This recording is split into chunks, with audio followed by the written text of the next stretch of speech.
Kia ora tātou, nau mai, haere mai, and a very warm welcome to everybody to our council meeting of Wednesday, the 5th of June 2024.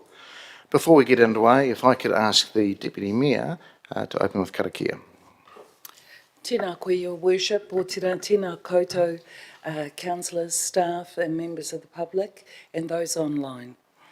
The karakia that I'm going to do is one that acknowledges people coming together and also bringing their strengths, their skills, their knowledge and their good hearts. Kia ora. Tū taua mai I runga, tū taua mai I raro, tū taua mai I roto, tū taua mai I waho. Kia tau ai te mauri tū, te mauri ora, ki te katoa, haumi e, hui e, tae ki e. Tēnā koe, your worship. Kia ora, thank you, Deputy Mayor. Right, just do a little bit of housekeeping and acknowledge members in the gallery and those online. The meeting is being recorded and live streamed on the Council's YouTube channel. We have a little bit of health and safety there. Unlike the event of an emergency, on hearing the alarm, we'll leave through the green signs we entered through. We'll evacuate to the assembly area next to the clock tower, Te Maraehine, the square. In terms of health and safety, it's a non-smoking and vaping facility. If you want to do that, you'll need to go a little bit further out. And again, unlike the event of a defibrillator, that is located outside the entrance to the customer service centre on the ground floor. Any incidents, please report to our administration here. We have one councillor online and got Councillor Harpeta online, but we'll look to our apologies.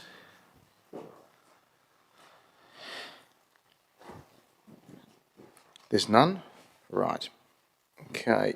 In terms of notification of additional items, there is none. Declarations of interest, number 4. I don't have any, nothing from the floor. Right. Number 5 and 6 is a tribute to the late Heather Allen and also a tribute to the late Roger Fox.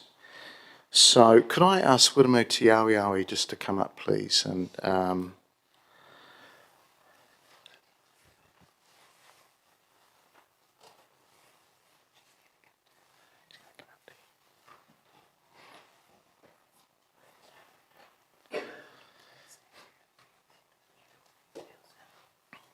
He honere kurore ki te atua, I manganong ki te whenua he whakaro pai ki ngā tangata katoa. From one mayor to another, tēnā koe. Ngā iwi ngā hau e whā, councillors. Tēnā koutou, tēnā koutou, tēnā koutou katoa.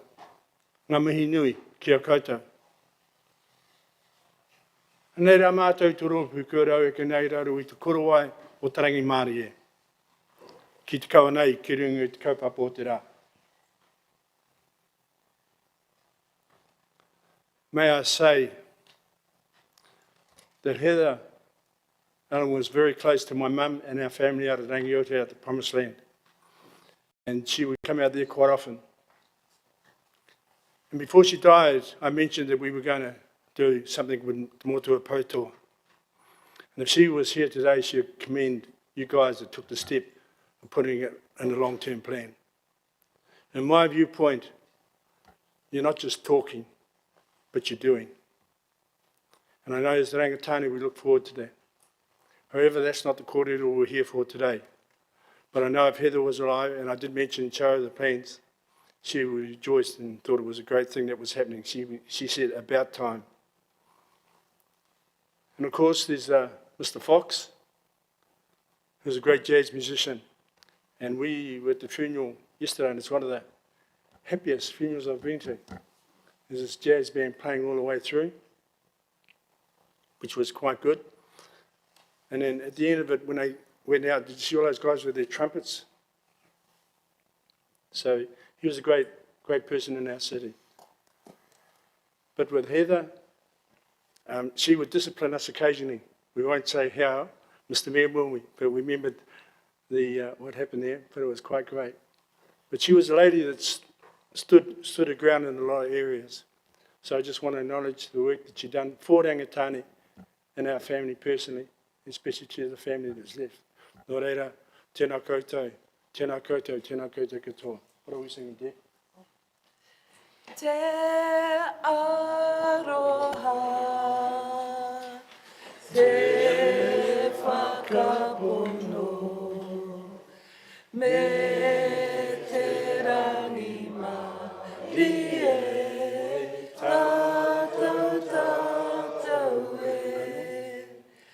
Te aroha, te whakapono, me te rangi marie, tātou tātou e. For those of you who don't know, you've just sung 1 Corinthians 13 out of the Bible. Three things which remain, faith, hope and love. But this is the greatest of love that goes beyond all understanding. Henceforth, why we're here today. Kia ora koutou. Kia ora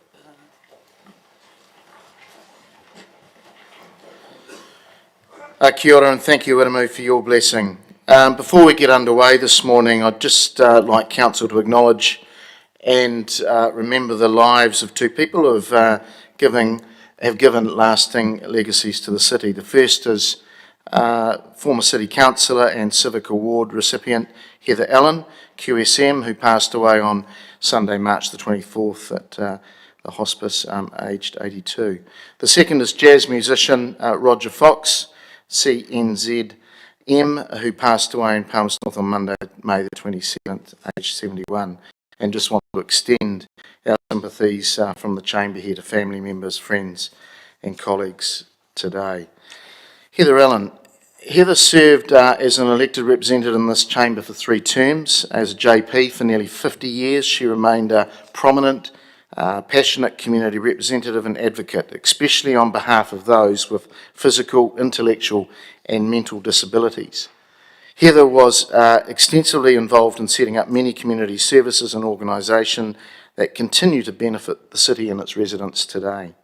A founding member of the MASH Trust, when it was established in 1989, Heather only stepped down from being its chairperson in 2021 after spending the previous 13 years in that role.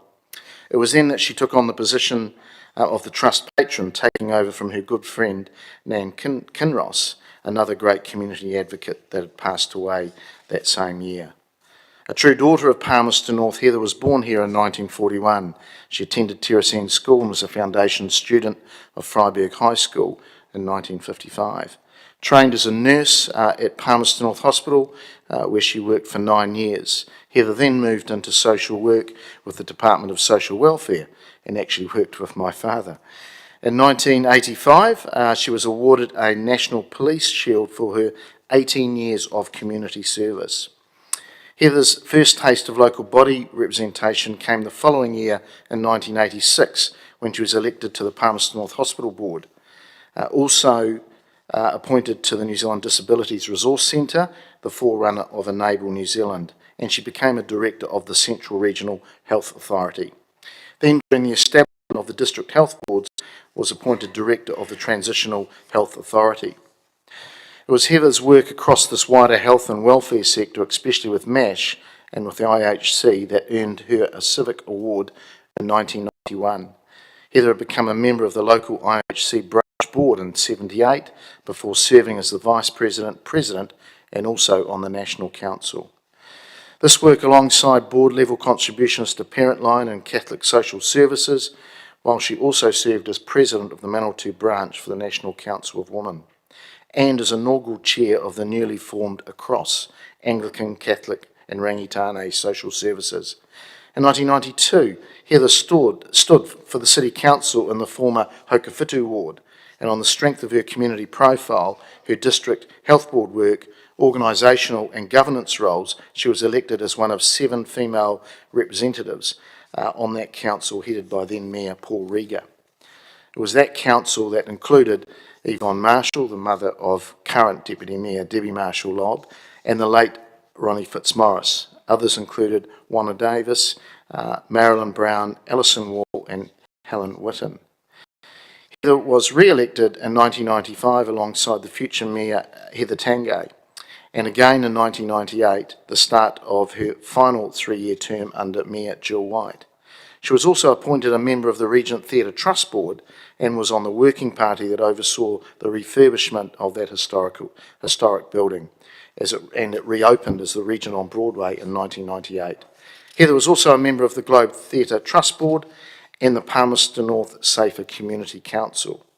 In 1998, Heather's extensive community and civic contributions were recognised with a QSM in the Queen's Birthday Honours.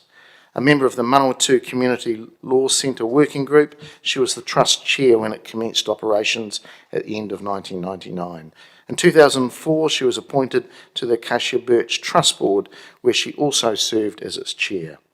Heather's impressive and wide-ranging local community affairs portfolio for more than 4 decades leaves a profound legacy invaluable to the city and its residents. Roger Fox. Now, in paying tribute to the late Roger Fox, it's evident that although he'd never served in this chamber or in any formal capacity, he can be described as a true friend of Palmerston North through his extensive involvement with the Manawatu Jazz Festival, which took place last week. Alas, without Roger, and he has been a wonderful international music ambassador for the city. Leading musicians who have played with world-famous bands in the world's top performance venues, thanks to Roger, have also come to Palmerston North. It is notable that Saturday night's gala show featuring his big band was a sellout. In fact, as well as most of the festival was. They delivered a special concert in his honour, which earned a standing ovation.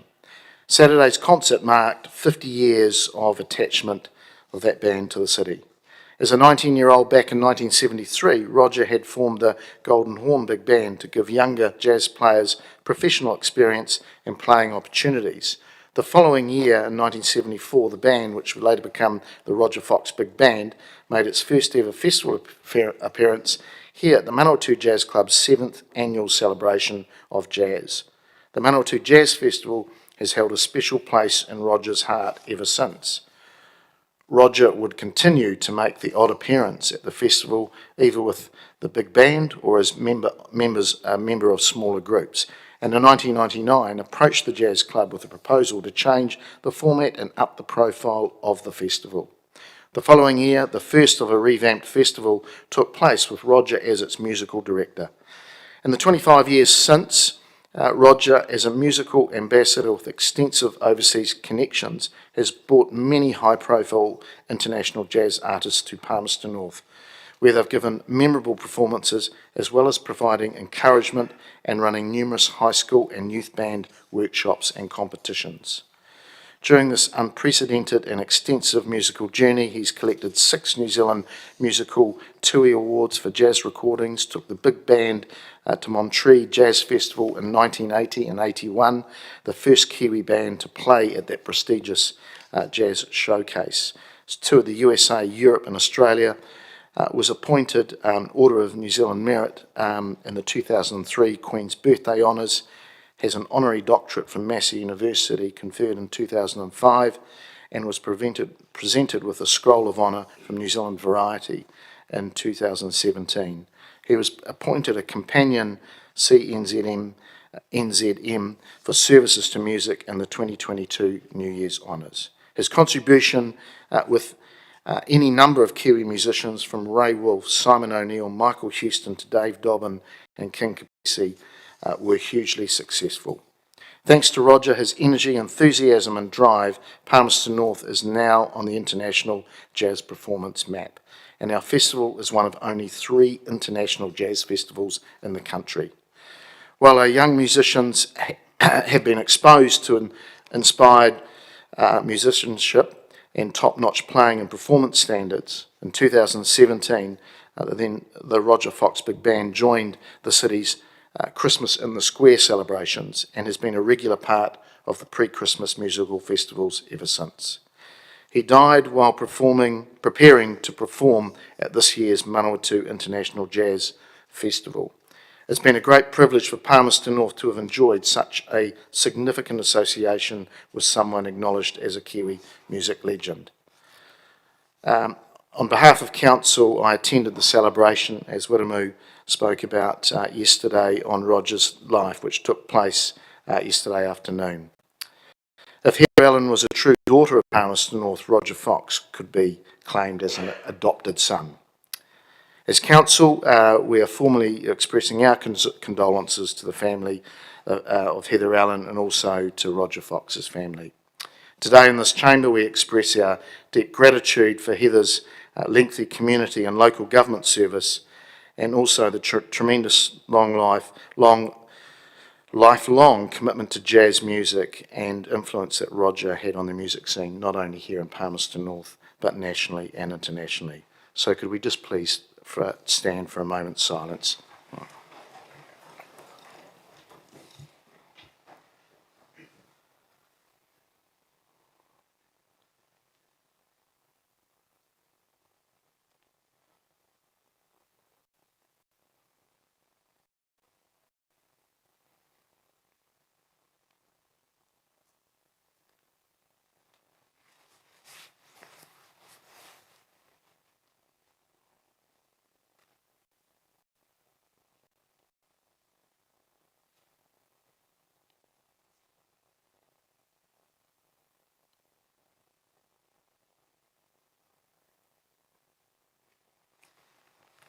Thank you.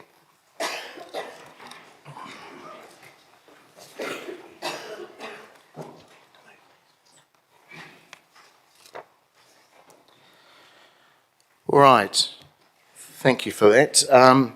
We just now have number 5 on our agenda is public comment, and we have a couple that are here today, so if I could just ask Brian Holmes.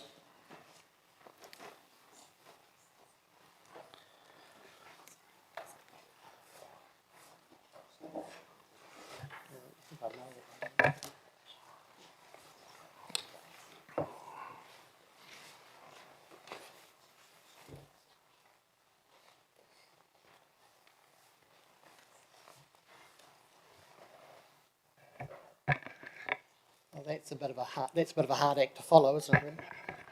But anyway, let's continue. You're probably sick of seeing me. I can assure you the feeling's mutual.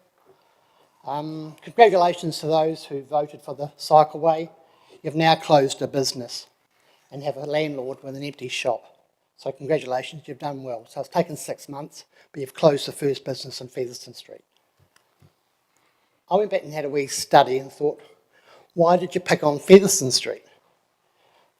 Why target that street? Their official data showed there were no cycleway accidents for at least 3 years, and the council staff had to go back 9 years to find something serious. Sadly, it was serious. But that accident happened outside the 900 metres you now you've messed up. So you haven't really stopped this happening again. You've achieved nothing. You seem to be in a bad situation, poorly informed by PNCC staff and the consultants. Decisions are based on poor data. Some of you are saying now you didn't even know those bus stops were floating when you voted in September last year, yet here on this plan dated August, they're floating bus stops. So I sort of wonder if some of you didn't even read the plan properly and perhaps you shouldn't have voted. So yeah, if you're going to vote, you need to make sure you read the data. 4 weeks ago, you voted to pause.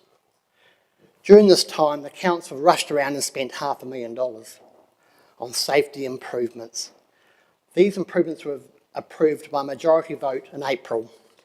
Now, you did talk about that meeting about some paintings on the road. You're worried about what the kids be doing playing on the side of the road.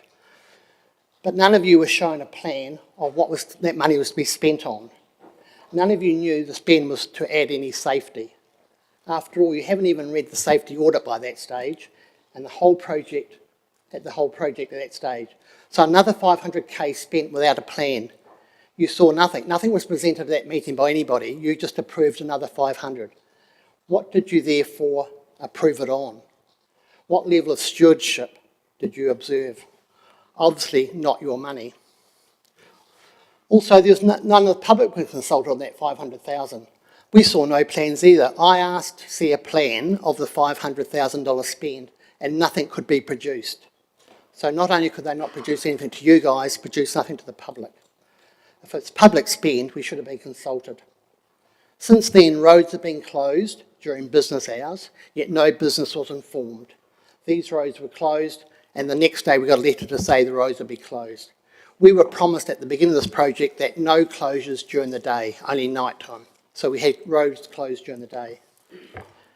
If the initial plan was that safe, why did you have to go and spend another $500,000 on safety to make it safe? That's a strip of road with no pedestrian and no cycle incidents for at least 3 years prior. Can you explain why they've narrowed the entranceway into Tainui Street? It's narrowed now to a single lane. Yet, at the meeting last year, when we started these, the most unsafe thing on Featherston Street voted was the McDonald's entrance to the right-hand turn. You have changed nothing there. You were scared of them and changed nothing. Yet you've narrowed the road onto Featherston Street at Tainui, Araha, Ngata and Carroll.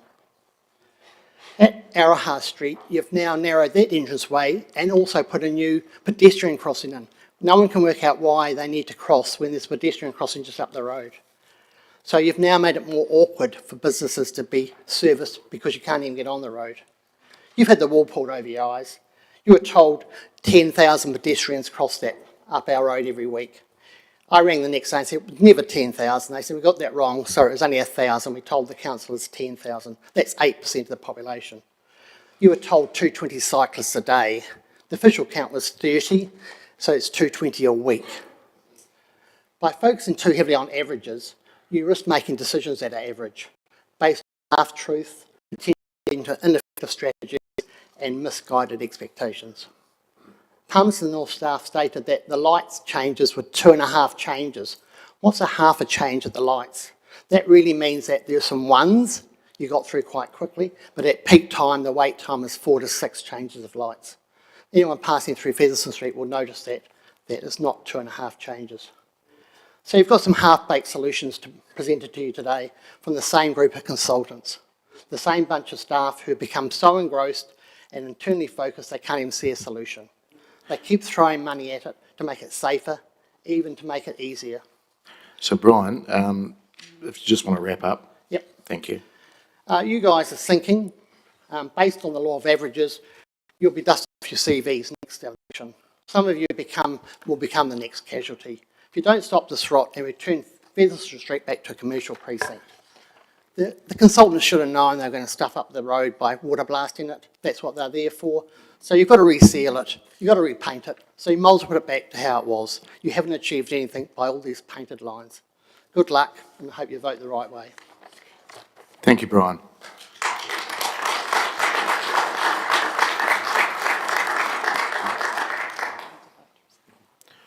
All right, councillors, we just have to, in terms of housekeeping here, recommendation to council that we receive the public comment. I'm happy to move that. Seconded by the Deputy Mayor. And we will vote, please.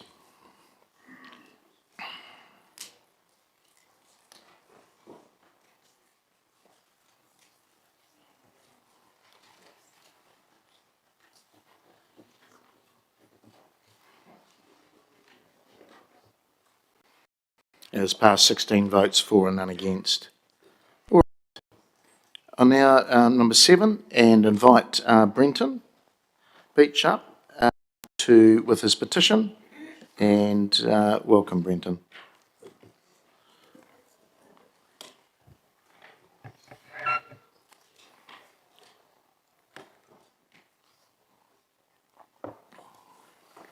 Your Worship, the Mayor, Honourable Councillors, I speak on behalf of a petition sent in by the Palmerston North Residents Group, which calls for the halting of the Featherston Street safety project and remediating it back to the way it was. This rushed petition garnered 3,759 signatures in 6 days from people who want the current Featherston Street safety project stopped. I would like to add my own personal straw poll during the research for this presentation. As you can see, the vast majority were against the project. Those who support the Featherston Street Safety Project argue from the perspective of safety, that safety trumps everything else. This is called the ideology of safetyism, and there is a definition on the screen. Safetyism clashes with functionality. Functionality is the purpose or the existence of the referent object, and this object to this petition is Featherston Street. Featherston Street's functions are the efficient flow of traffic along an east-west axis, access to commercial, educational and medical facilities, and an effective feeder of traffic into State Highway 3. The current project is at odds with the functionality. And the functionality, I'll say again, the safety of issues of Featherston Street have been overblown. If we look at this figure here from the council website, 442 accidents and unfortunately 2 fatalities were recorded over a 10-year period. 28 involved bikes, 19 involved pedestrians. From an article from Radio New Zealand, dated the 25th of March, they gave daily usage figures of 14,000 cars, 220 bicycles, pedestrians 1,600. If we extrapolate that by 10 years, we get 57.7 million units of usage in that 10-year period. If we put that against the amount of accidents that we have, that works out to 0.00076%. I think that you'll agree that that is a very good record. The problem is, we can only mitigate accidents. We cannot prevent or eliminate them. And these figures say that the balance has gone and swung too far in the way of safety with this project. Let us return functionality to Featherston Street. In fact, the safety project will make Featherston Street more dangerous. Here are a few examples. See the car parked legally, but somebody parked in the middle of the road. Exiting left go straight into the cycle lane. Those exiting right straight into the flow of traffic. And the lanes are so narrow that cars cannot manoeuvre if there is an accident about to occur. This car is turning right. It can't, because of the parked car, it can't see the traffic coming from the left, so it has to go out onto the road, and there it causes a hazard to the cycle lane. There is no left-hand turn on State or bay on State Highway 3, which clogs traffic in longer lines, leading to impatience and exacerbating the potentiality of further accidents. A bus stop, somebody's good idea of having passengers cross the bike lane to and from the bus. Again, the potentiality rises for a cycle-on passenger crash. And my favourite, this is what I call clumping, where you have raised the level of the road in the cycle lane by the bus stop, and psychologically the teenagers exiting the school treat that as the footpath. The young lad there on the bike had to swerve out into the traffic to go round them. Additionally, there is no passing bays for vehicles turning right into the small side streets. Again, that will exacerbate the problem of frustration, which leads to accidents. We know that the principal of Central Normal School and the high school both objected to this project. It makes his It makes the danger to their charges, correct, I'll say that again, it makes their charges into more danger. And there are the emergency services. The ambulances have blacklisted Featherston Street because of the trafficability problems moving patients from West Palmerston North to the hospital, and the police state that the design is faulty and that it will cause more accidents. They are running more patrols up the street to try and enforce safety. Based on this data, we question whether Featherston Street project is worth the cost and loss of functionality. Slowing traffic costs time and money to individuals and businesses, and by the way, being stuck in traffic longer affects the climate. Safetyism along Featherston Street is a very real threat to businesses, and unfortunately, we've just had the example of Brian's business, where he has now ceased trading, as an example. How many of these businesses pay rates and rent, which eventually go into council coffers, which when they cease trading, you will lose that revenue? And lastly, the clogging of Featherston Street constricts traffic flows that leads to vehicles using other routes, further clogging those, and clogging side streets not built for high traffic usage. It's almost as if it was intentional by the designers and promoters of this project. As Director David Bovey of Palmerston North Boys High School said, when asked if the project would work, said, "I think it is hopeless and it could be part of a grand plan to get people so annoyed that they won't use those roads, in which case I think it's going to be a roaring success." It's almost as if there is an underlying, unstated anti-car agenda. On that note, I will leave you councillors with one thought. Annoyed and angry people are motivated to vote, and generally their ire is directed upon those they perceive to have caused that annoyance or anger. So, let's stop this safetyism nonsense and restore functionality to Featherston Street. Thank you.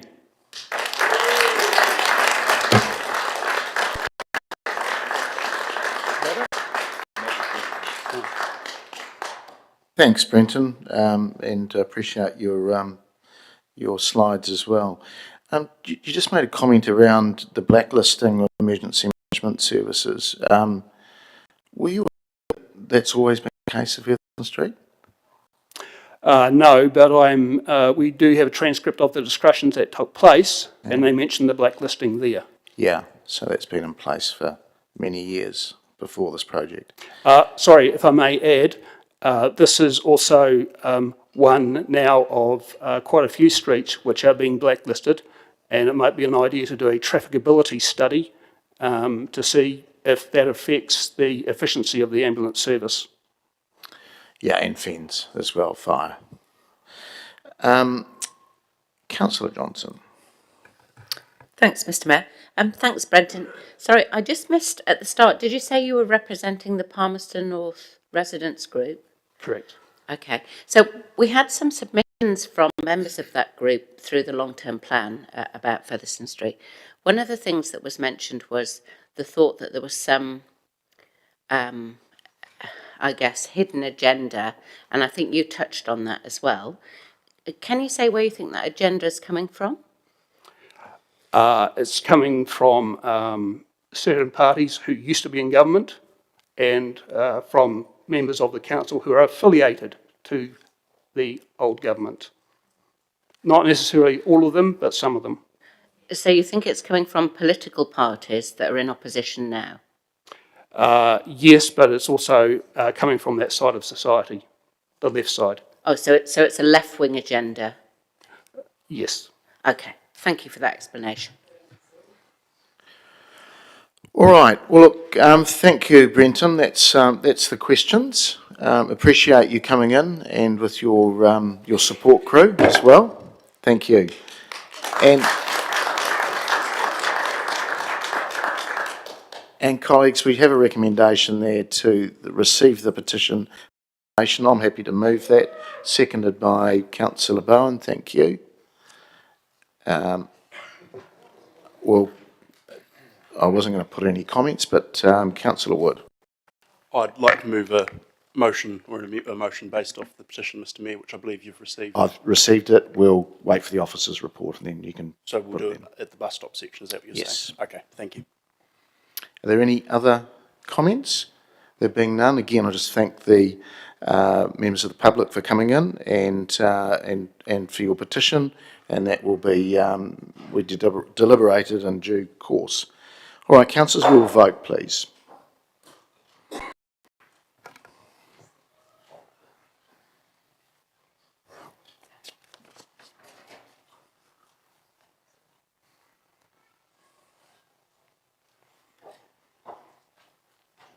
And that is passed, 16 votes for, against. All right, through to number 8, which is around Featherston Street again, and this is the Safety Improvement Project report around the bus stops.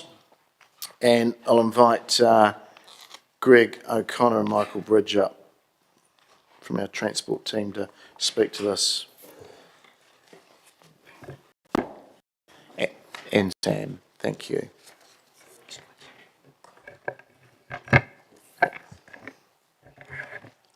And Susan. Good morning, Mr Mayor, councillors. Just want to pick a few key points from the report this morning, please. Officers went away and looked at many options for the bus stops, for the in-lane bus stops. We progressed in this report what we believe are the 3 viable options, and in the report option 1A, 1B and 1C. They are big numbers to move these bus stops. We have checked with a quantity surveyor. Officers have checked the numbers. We've been back working many iterations with our contractors over these numbers because, as I say, they are big numbers. What I must advise is that the latest iterations of these numbers have changed to the pricing of the options. Option 1B, when the report was written, we had 4 bus stops at $960,000. Those 4 bus stops will now cost $1 million, so a $10,000 increase per bus stop. Option 1C, in the report when we wrote the bus stops would be 1.2 million. The latest numbers we've got from our contractors indicate that they will be 1.6 million, so gone up from 300,000 per bus stop to 400,000 per bus stop. To be fair, they are very big numbers. We will continue to work with our contractors, with our design team, our staff, as we work through the iterations of these designs to continue to try to get those numbers as accurate and as low as what we can. We paused the project when we had the meeting at this table a month ago. The separators that delineate, that separate, have not been installed, so they are a key part of this project that will give some more form, shape and substance to the project. The project is not finished. Other components such as NZTA's intersection of State Highway Featherston Street started work yesterday, and NZTA are undertaking some changes to the signalisation of that intersection, which will have some positive impacts on that intersection. If the decision was made to progress with this job, we would jump straight in and complete the remaining portions of this project, which would take probably 4 or 5 weeks, so we'd be completed by mid-July, weather permitting. Happy to answer any questions on the report.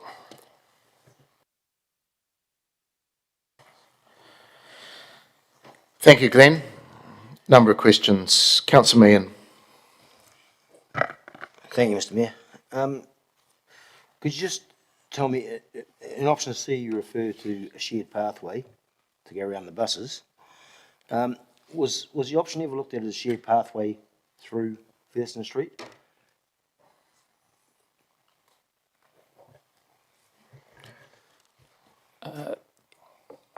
we looked at options for shared pathways on small sections of Featherston Street, not along the full length. Okay, okay. Councillor Harper online.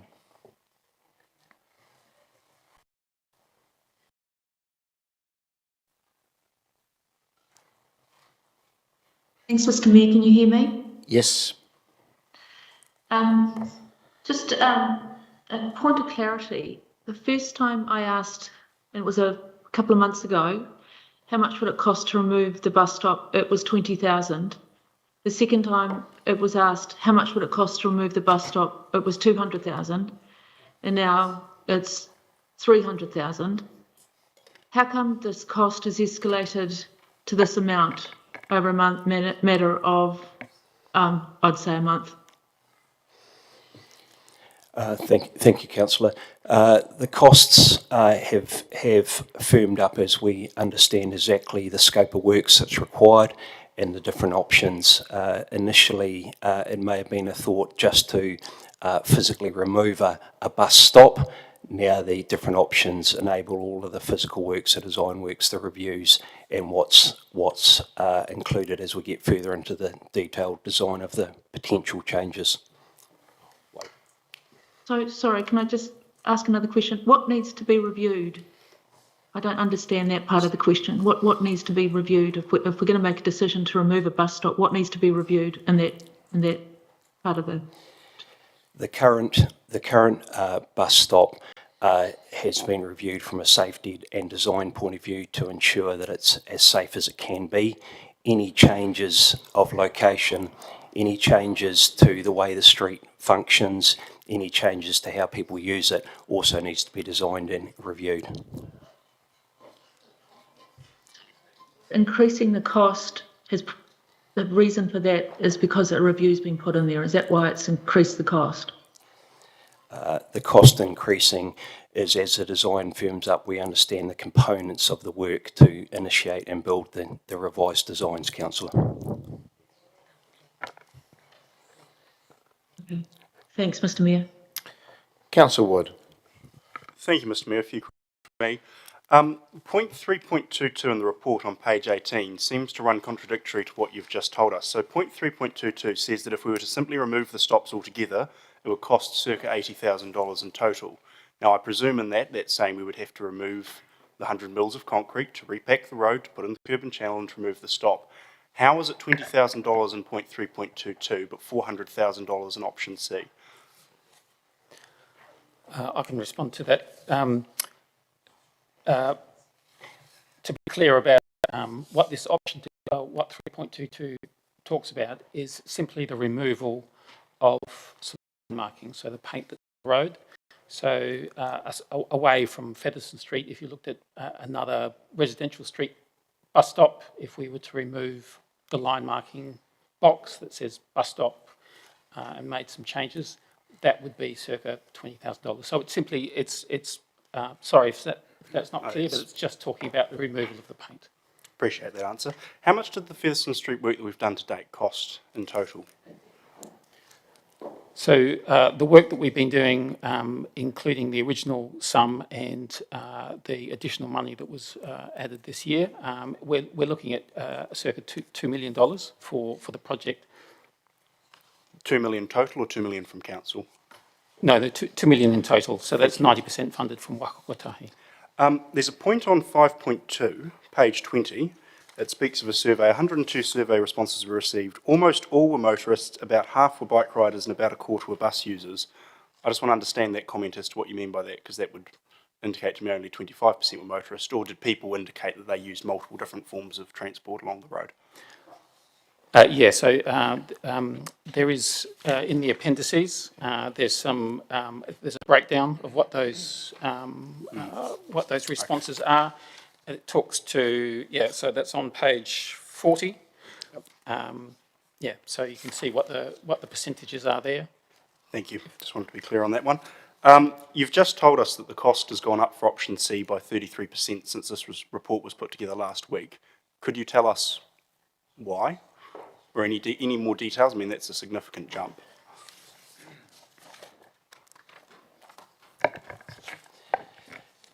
just while we're getting the specific details, as we get further into the design, we understand more of the components that's required, and we work through with our contractors the detail around that.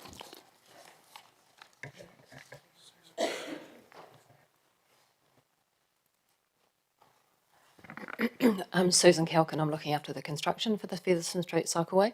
Just to put a bit of perspective on it, each one of the bus stops costs $223,000 to install as part of, so they're a really big part of the contract, and so that aligns with the reversal costs. Also, along with that, originally we priced up with a QS for quantities, looking at the existing contract rates, and then gave contractors the opportunity to look at what the pricing would be now. There's been inflation around bitumen-based products, pipes, and all sorts of bits and pieces. So that's the pricing that we've received back with this escalations from the contractor for each option. All right, thank you. Thank you, Mr Mayor. Councillor Dennison. Thank you, Mr Mayor.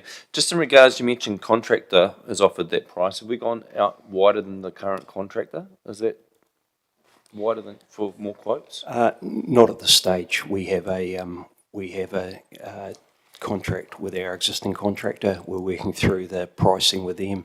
Certainly, council would have an option to tender the changes, if any, on the job, if that was the desire, to see if we get some alternative pricing. Thank you. I've got several questions, Mr Mayor. Have we got a clear idea what the reseal through the centre carriageway is going to cost with that effect of the sandblasting of the lines, breaking the current surface? Yes, the 399,000. Noting that the road was always planned for a reseal going forward.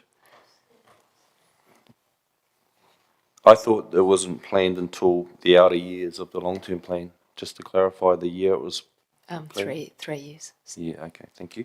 Have we got an idea what the, when I asked prior to getting this work commenced, what success would look like with the number of cyclists using this carriageway, have we got an idea now what success would look like from those current numbers that were in the report? We haven't set ourselves a number. I think success would be the increase in the network length and connections to the other parts of the network. So, and once those connections are made, and that was discussed, I guess, in the council reports last year, then we expect to see an increase in participation. Can I ask, have we got the current counts of how many passengers are being picked up by the bus stop outside the supermarket and the office products? We do. It's in the appendices that you've got. There's some bus stop data. Let me just find the page for you.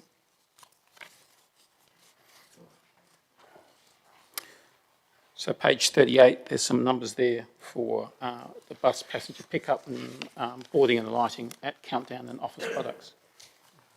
Okay. And the communication, it was mentioned in the public comment that even with that additional work around narrow safety improvements, that there was no communication until the last day with the businesses, and yet clearly there was some heightened concern around the business in that stretch of carriageway. Was it true that the only communication come out a day prior to the works being started?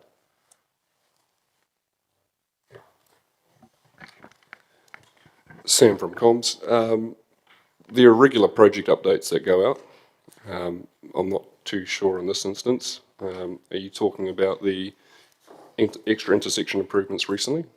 Yes, Yeah. specifically around Communication on work. those started before the last council meeting that they were approved. Sorry, again, sorry, Sam, could you? Communication on that part of the project started before the council meeting where those were approved. Okay.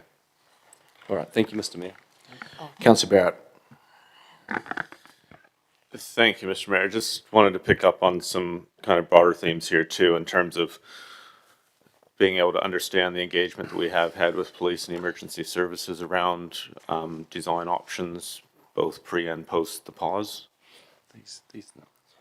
So engagement with emergency services started early last year. Involved a series of, or a culmination of one-on-one meetings, the 3 co-design sessions that they attended, and some tests and trials that we did with them in August last year. We've also, with the in relation to the police, so we've also had them down looking at both of the raised intersections and helping us with speed restrictions during construction. They've also come back and had a look at it after, once they were set up, and provided comment around both of the raised crossings. Thanks. Is any of that feedback recorded, or has it all just been a verbal? We have a record of all the meeting notes, yes, and they could be circulated. Great, thank you. Just wanted to pick up as well around kind of shared pathway and just understanding broadly the risks and rewards of taking that kind of approach.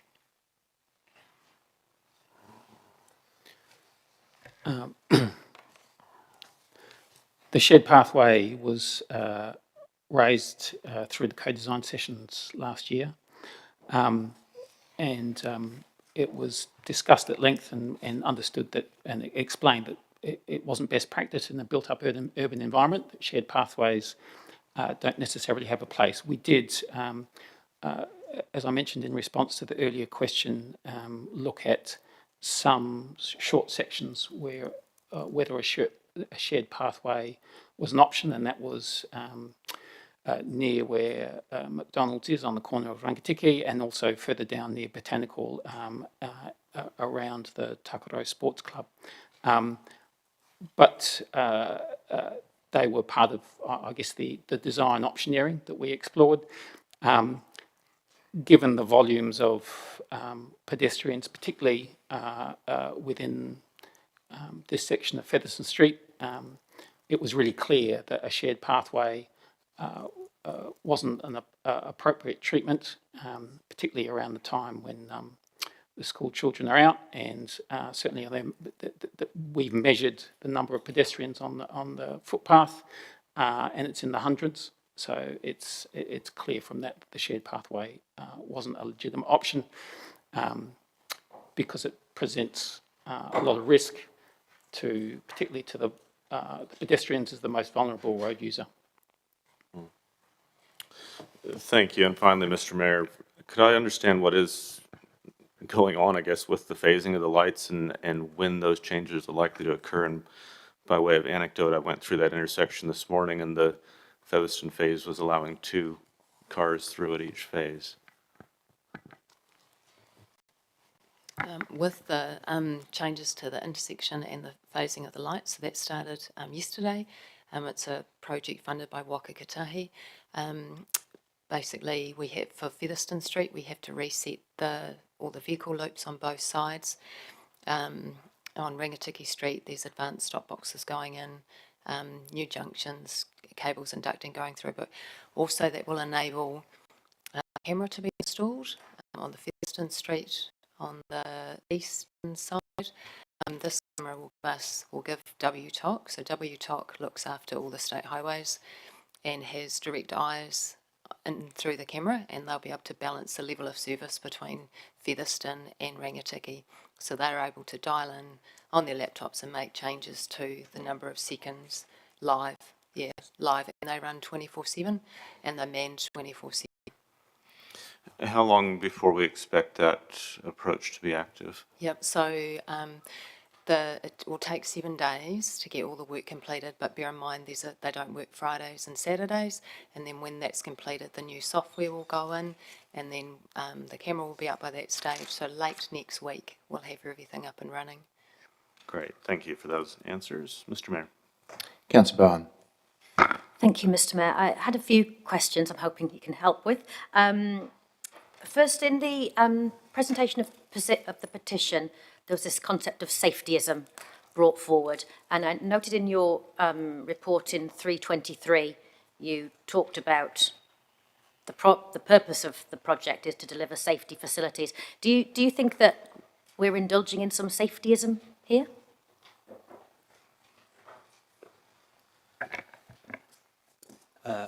I think we're trying to balance the need of all road users in this project. Okay.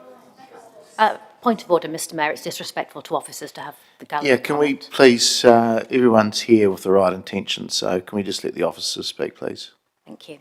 In the option 1A, you talked about, sorry, I'm scrolling, evaluation of the changes to the new bus stops. The petition we received didn't seem to be just about bus stops. Is there an intention to review the functionality of the whole programme? Should it go ahead in option 1A, or is this just about bus stops? Certainly, councillor, the option 1A focuses on the bus stop, but there'll be an overall review of the wider area as part of this project. Okay, thank you. You talked about the finish date for option 1A being 4 to 5 weeks. What would be the finish date for option 1B or 1C if we did that work? So that's discussed in the option report. So if you look at pages or 3.16 and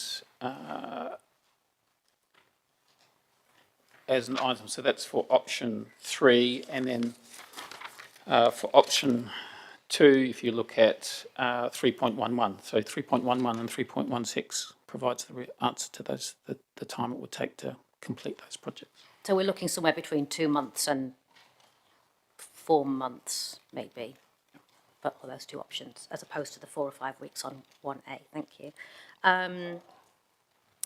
I don't know if you can answer this question, but I know since this is an NZTA-funded project largely, there's similar programmes of work going on in Gisborne and Napier, and I wondered if there's any feedback from those experiences that would be useful to us in making this decision here today. I think the feedback would be that these are challenging projects. How does that help us?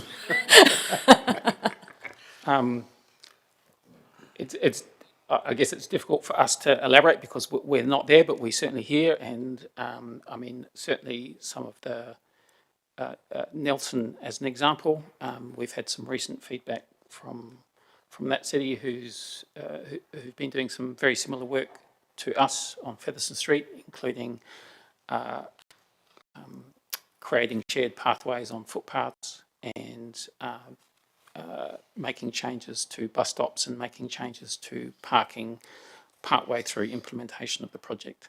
And I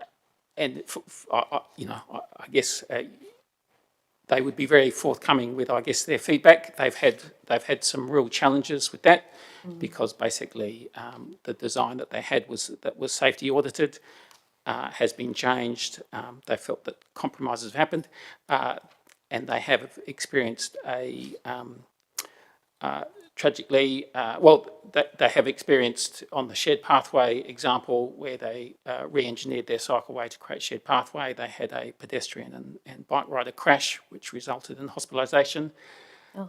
The change they made to the parking, which moved bike riders from the cycleway into the live lane, resulted in the death. Okay, thank you. And that's recent. Yeah. Last question, I think, Mr Mayor, just following on from the question before about the success of the project. Is the success of the project measured by cycle usage? Is that what this is about? Ultimately, our transport plan, our active transport plan is the increasing in participation in active modes, but also simultaneously the reduction in deaths and serious injuries and all road crashes. Okay, thank you. Thank you, Mr Mayor. Councillor Finlay.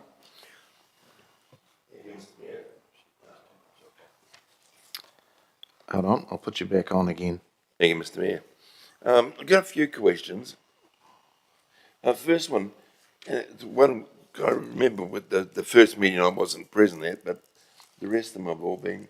Do you feel that we rushed into this because of funding that was available? Did we rush into it so fast we didn't do the background checks properly?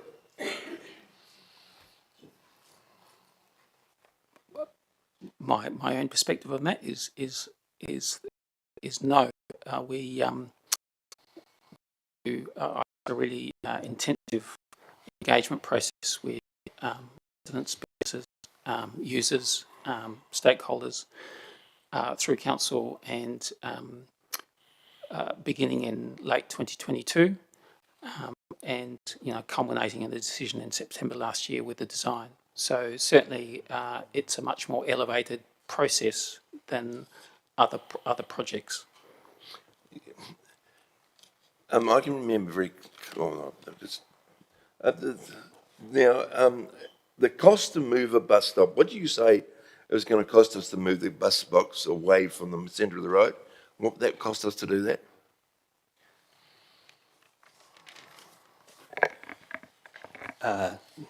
Option 1B, the cost would be $1 million to remove the 4 bus stops. Option 1C would be $1.6 million to move the 4 bus stops. 1.6. What did it cost us to put them there in the first place? 223,000 for each one. So we're looking around about the same sort of price ring to undo done.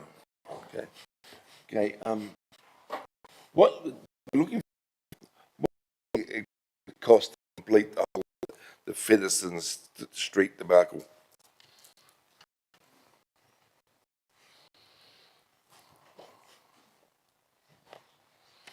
So just to clarify, do you mean to reinstate the streets that we've changed back to the original? No, how much to complete what you're planning to do? Oh, the complete. So between Botanical and Ruahine. Yes. Okay. So the costing that we developed last year and presented for approval for delivery through Transport Choices, we were looking at that point around over 4 million. So we had some additional money from Transport Choices at that time, but we haven't. Those costs would have evolved and changed since then. So we haven't done a reassessment of the cost this financial year. So in that 4 million, how many more bus stops will be moving to the middle of the road? I don't know off the top of my head. It would be included in the plans that were presented in September. We can certainly come back to council with the exact number. And that's costing 200,000 per bus stop out of that 4 million. I'd be interested to see how many more bus stops are going.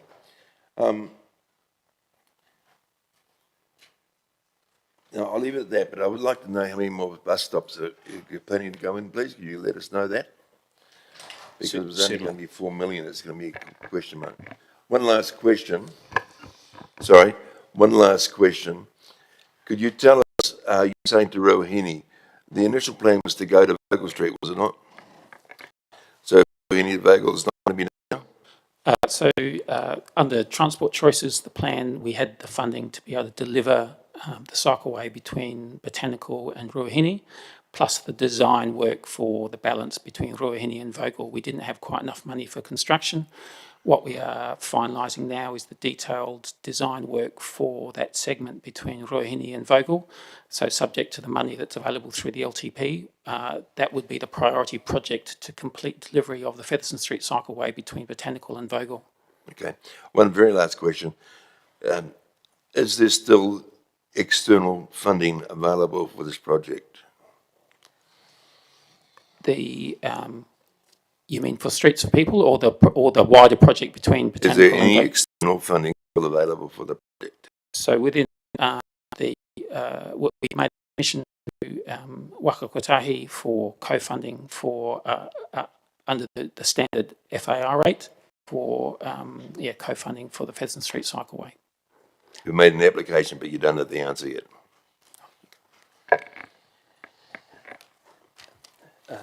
Councils throughout the country are waiting for the announcement from NZTA, which is due August or September, possibly a bit later, on our entire transport funding applications through the National Land Transport Fund. Okay, so there's a chance that we'll have to pay for a lot. I wouldn't like to prejudge what funding we'll get. We'll wait and see. Thank you. Councillor Naylor. Thank you, Mr Mayor. First question, the cost that you've outlined for options B and C, is that a CapEx cost or an operational cost? We will be buying new capital to establish new bus stops. Capital cost. So all the costs would be capital. Okay. And on page 30, there's some pictures there of the cycle pathway in between the bus stop and where the bus stops. You will have seen the pictures that were shown to us earlier with the boys' high sort of filling that space as they waited for a bus. If there's a bus stopped and it's loading, what should cyclists do if they approach the bus stop? The area of footpath operates as a footpath as normal. The area that's clearly within the cycleway area is a pedestrian priority zone. So the priority is for the bus passengers who might be boarding and alighting, and a bike rider would be expected to stop. And so would you expect them to stop and wait, or would you expect them to go around the bus? That option would be up to that bike rider, bearing in mind that we will have separation barriers in advance and after that bus stop. So there isn't an obvious or easy option that we present for bike riders to get into the live lane. Okay. Just going to page 34, that top bullet point in the second paragraph down, it talks about that it's preferable that a consistent bus stop design is adopted along the corridor, so that all road users know what to expect and how to use the roading infrastructure when approaching. Would you consider that is true for the need to have a consistent bus stop design across the city, or just on one road? I don't think it's envisaged to have one type of bus stop across the city, because I think it depends on the context. We have some conventional curbside most of our bus stops are conventional curbside bus stops. We have some indent bus stops, and these are our first in-lane bus stops. So in terms of the action that a cyclist would take when it approaches a bus stop, would it be preferable for there to be a consistent approach with that?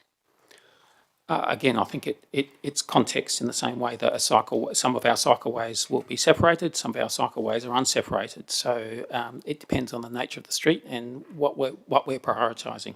Okay. And just final question, the request to return Featherston Street back to how it was, do officers have any estimate of what it would cost to actually do that?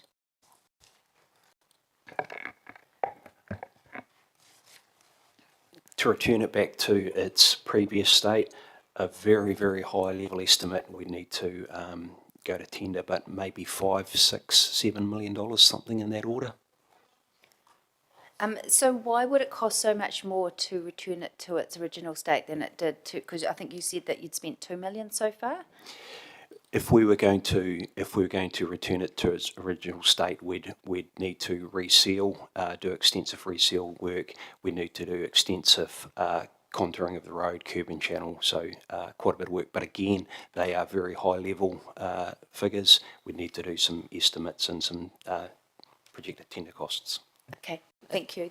Can I just add, the green paint doesn't come easily. So you literally need to mill it off, refill, which would be a reseal to get rid of the green paint, as an example of cost and why there's a difference. Oh yeah, thank you. Councillor Johnson. Thanks, Mr Mayor. Just a couple of questions from me. One is, I see that we've got the letter from Horizons stating that they are in favour, I guess, of the inland bus stops. But I couldn't see, have we put it to them that there's the possibility of changing the bus stops to curbside? And if so, what's their response to that? we've had a number of discussions with Horizons about this issue and this report.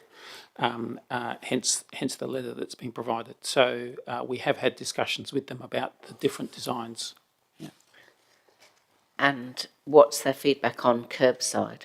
The curbside that they acknowledge, and I think that's actually referenced in the letter from Horizons, that they acknowledge that they are a conventional type of bus stop, but they note that they also provide they are less efficient for the network, and they add risk for people on bikes.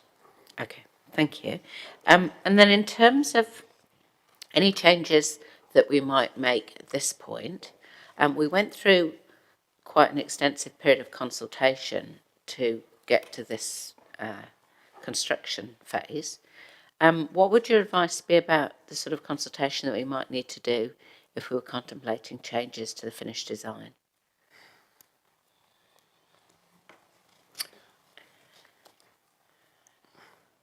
I think that's one of the things that we would have to take and discuss amongst ourselves about the best approach. We'll have to do certainly some further engagement. Whether consultation is required depends on the nature of the changes that council vote on. Okay, thank you for that. Councillor Arnott. Thank you, sir. Chamber, good morning. Why can't the council use its experienced in-house workforce in Albert Street to do this replacing of concrete? At a big saving, I'd imagine.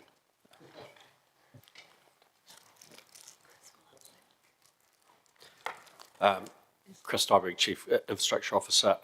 So our in-house workforce, we don't have a concrete crew anymore, so we don't do roading work. The in-house workforce that we do is primarily Three Waters, so they do our Three Waters work, and then we've got all of our roading work we contract out. Okay, thanks, Chris. Point 3.19, it talks about using or repurposing the existing raised platform as a mountable spot for the buses to pull into, but can't be used because of the weight of the buses. Is that because of our new electric buses and wouldn't have been applicable if we still had the old ones? There would be a similar level of damage to them with the old buses. Is there any rebar in that concrete at all? Yes, there is. Okay, thank you. The other thing I'd like to quickly talk about is the reducing of the mouths of streets all the way down, and likes of Nada Street, where it used to be two lanes out onto Featherston. Now it's been reduced to one. Right beside Mitre 10, obviously gets a lot of trucks, a lot of deliveries, and now trucks, when they're turning out of Nata, heading towards Rangatiki, they're almost forced to turn at the opposite side of the road because their turning circle has been somewhat reduced. Was that sort of consideration looked at when these streets were narrowed? And what was the cost to narrow these streets, and the reason, please? If I forget to answer all the parts of the question, please. We'll come back to it. So, thank you. I guess the purpose is to improve safety and accessibility for pedestrians. So by narrowing, so that's the main reason. So reduce the crossing distance to get from one side of the road to the other. In terms of, and just to clarify, they haven't been. None of those side streets have been reduced to one lane. They remain as 2-lane access points. We have engaged extensively with Mitre 10 and Countdown in particular to ensure that their freight vehicles can access and exit those side streets. So there was a lot of analysis of swept paths and articulated lorries, trucks to get in and out. So that work has been completed, and we did make some adjustments, for example, to the design on Nata Street from the original design to make sure that those Mitre 10 trucks could access.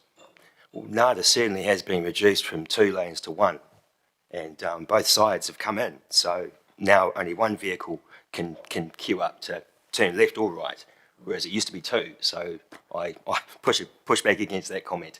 Thank you, sir. Okay, councillor Zabellan. Morning, thank you, team. Just a quick question about the survey, and on page 40 there's that helpful breakdown. Just curious about the ones that were, surveys that were conducted on site, so that you're getting that user experience. And I'm just trying to marry up where you've said you've got quite a few motorists as well. You weren't talking to motorists while they were using the lanes. I'm like, how did you get the motorist's perspective? It just represents the fact that most people who ride a bike and walk also drive a car. Great, thank you very much. And just a broader question, given that this work's being driven by the Urban Cycle Network Master Plan, and then we've had some changes through the LTP to the funding for cycleways, we've got a new bus service, are we sort of planning to do a review, a 5-yearly check-in of the master plan? It's been a few years since we've done that. Are we looking to refresh that or bring it back to the public to align with what the situation is now?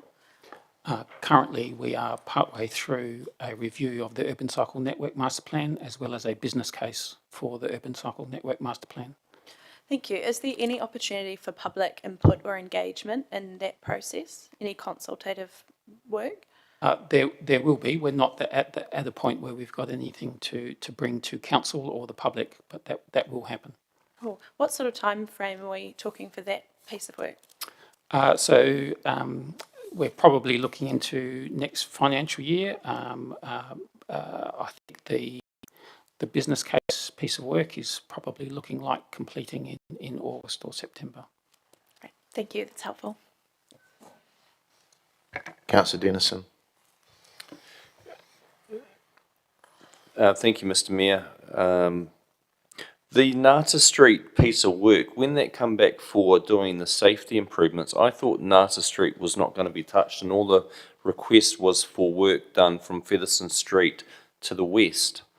How all of a sudden did Nata Street get some treatment? No, all the side streets between Aroha and North Street were under consideration, and we were trying to see what we could afford to do. So Nata, as well as Carroll and Lombard, were all in the mix.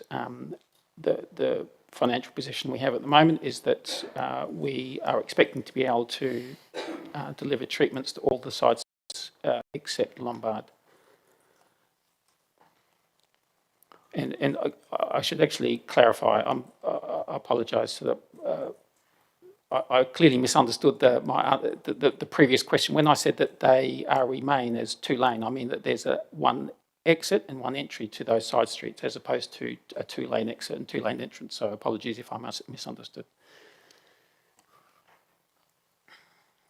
I thought in questions at that report that it was considered but didn't seem like it was necessary at the time, and that it was confirmed in response that all the streets that were going to be done from along Featherston Street were only on the western side of the stretch of road.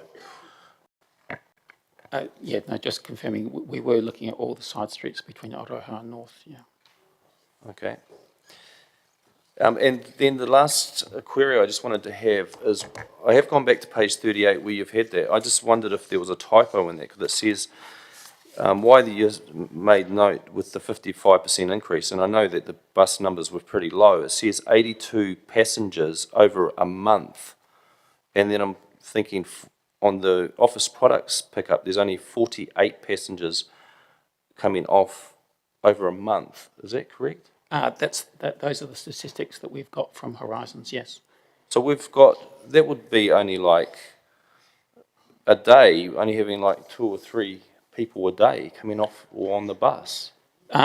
We can provide, there are some, I guess, graphs showing the statistics, and it's focused obviously at that stop at office products. It's focused in the morning when people are arriving.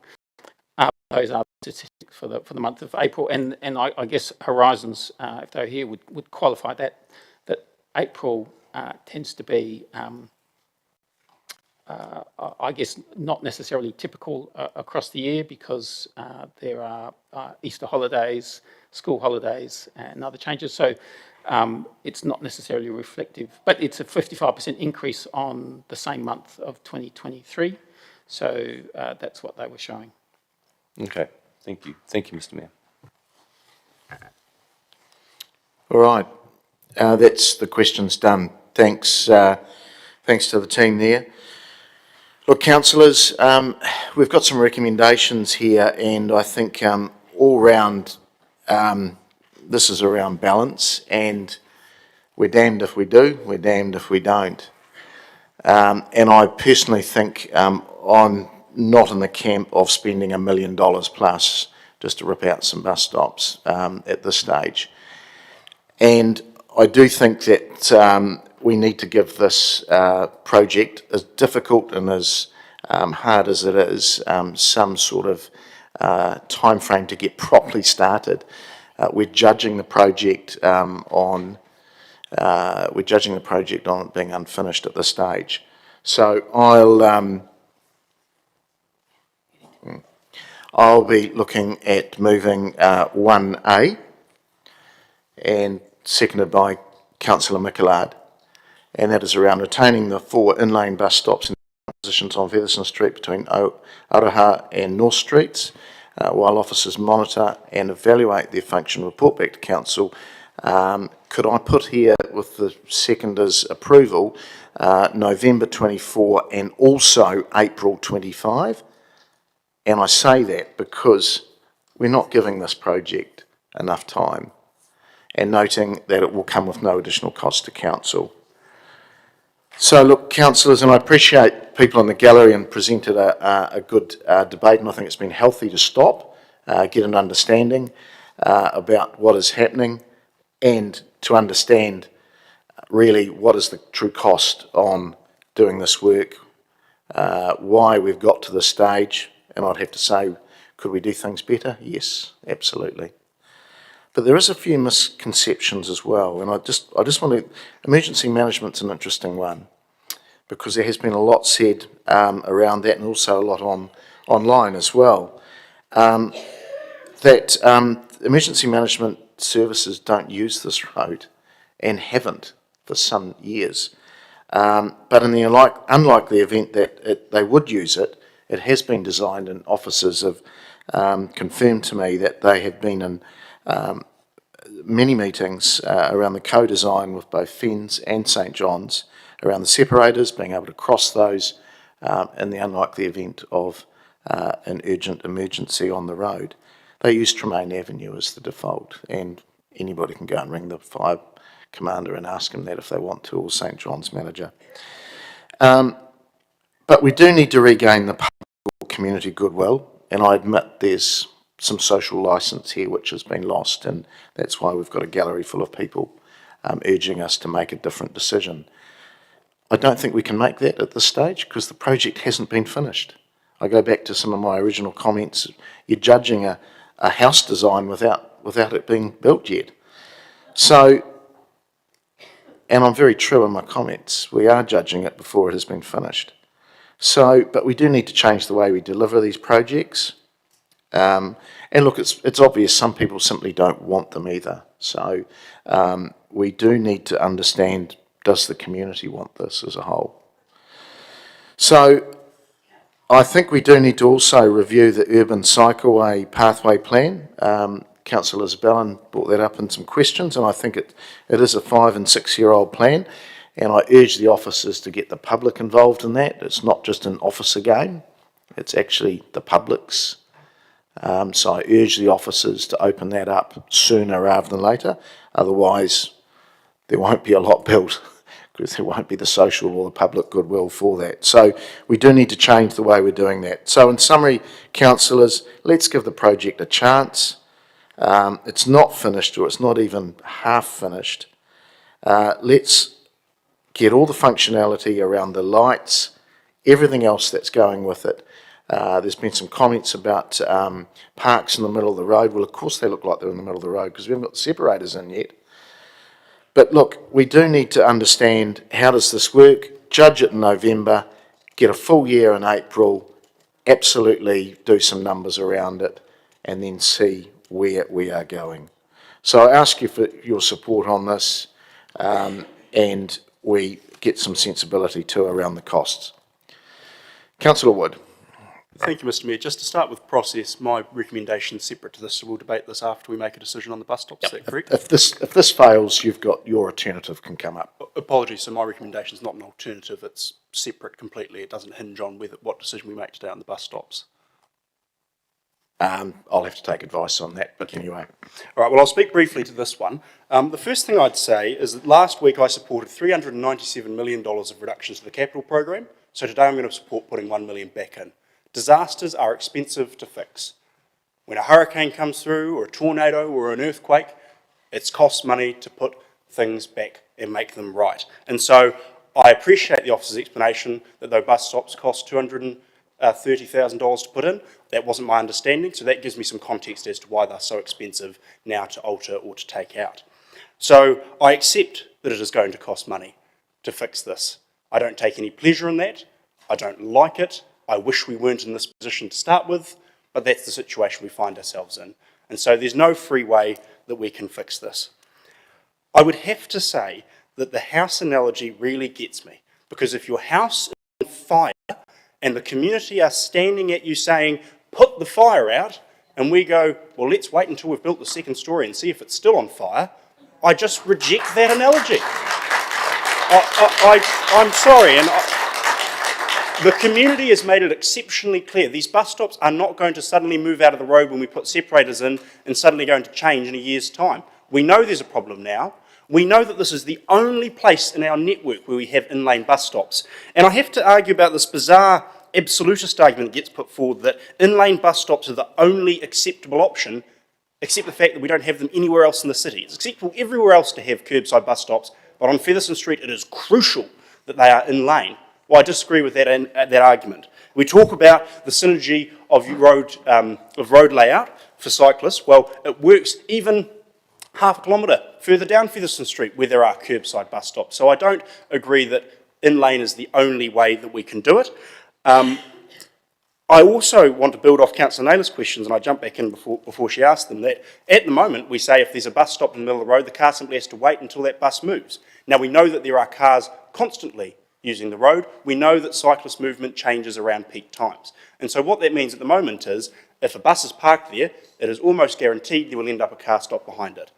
If we move the bus lane onto the curbside, it means that there may be a cyclist who has to stop behind it. And I argue that cyclists aren't going to move into a lane of live traffic. They can simply wait for 10, 15 or 20 seconds, as cars are doing currently with the layout. Why is it better that cyclists have to wait, not cars? Because there are significantly less cyclists on the road. I don't believe it will be difficult for us to put up a small sign that says, if there's a bus and you're a cyclist, stop and wait, to make sure that we mitigate that safety risk, which is well identified in the report, of a cyclist having to move into a live lane, then back into the separated cycleway. So if this fails today, I would be more than happy to move 1B, that we look at moving our bus stops into the curbside. And just to be clear, I have an alternative recommendation that suggests we look at the entire project, which is why I was trying to move it in response to the petition rather than as part of the bus lane conversation, because it's quite separate to the bus lane conversation, looking at the way that we deliver cycle safety improvements on the road as a whole, which is wider than just looking at bus stops and what we do in this. And so whether we decide to leave it in today or to move it, regardless, I believe we need to look at the way that we do this road. So I hope to speak to that later. Councillor Barn.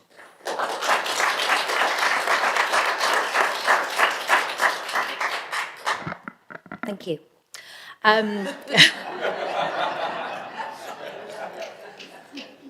Thank you, Mr Mayor, for the opportunity to speak, very much in support of the recommendation that you've brought forward, although I would like to suggest a small amendment to that. In reflecting on where we've got to today and listening to the submission that supported the petition and the opportunity to ask officers questions about their report, what is abundantly clear to me is that the issues being raised with us are not limited to bus stops. Today we've heard conversation about in the parking, the cycleway, the bus stop, the road narrowing, and the combination of all of those things and the impact on the ability for efficient use of that piece of road by whatever mode people choose to use. So yes, the bus stops are not really the issue here. One of the issues, absolutely, but I think in answer to questions, the officer suggested that it will be appropriate to review the whole scope of work in this space, not just the bus stops, and that's the amendment I'd like you to consider, Mr. Mayor, is just changing that to say officers monitor rather than evaluate their function, the bus stops, but monitor and evaluate the functionality of the road and report that back to council. I don't think that's a big change, and I think it's in line with what the officers were suggesting would happen anyway. Certainly gives me some confidence in this. In the wider context of if we just focus on bus stops and make the changes that are being proposed in B and C, I'm not in favour of doing that at this time. In answer to questions, the officers indicated that to do those works would be an additional 2 to 4 months of significant disruption in Featherston Street, on top of the significant disruption that they've already talked to us about. I don't think in all good conscience we can ask businesses to do that at this stage. It seems to me that we lose nothing by finishing this piece of work, hopefully by the end of July, but early August maybe. No, a month before that, 4 to 5 weeks from now. But if we get this work done, we have time to evaluate how that's gone and bring those reports back. And then should the answer be that the bus stops are the problem, then we can look to the budgets proposed in 1B and 1C. But I think the risk here is making yet another knee-jerk decision to rush into making changes that are potentially not going to solve the problems that we've been alerted to through the community feedback. And so I think 1A is a sensible situation at this stage and will enable us to come back in November and or April to review it if that's necessary. So, colleagues, I would urge your support for the motion in front of us. Thank you. Is the seconder okay with it, just that change there? Yeah, I am. Councillor Zabellin.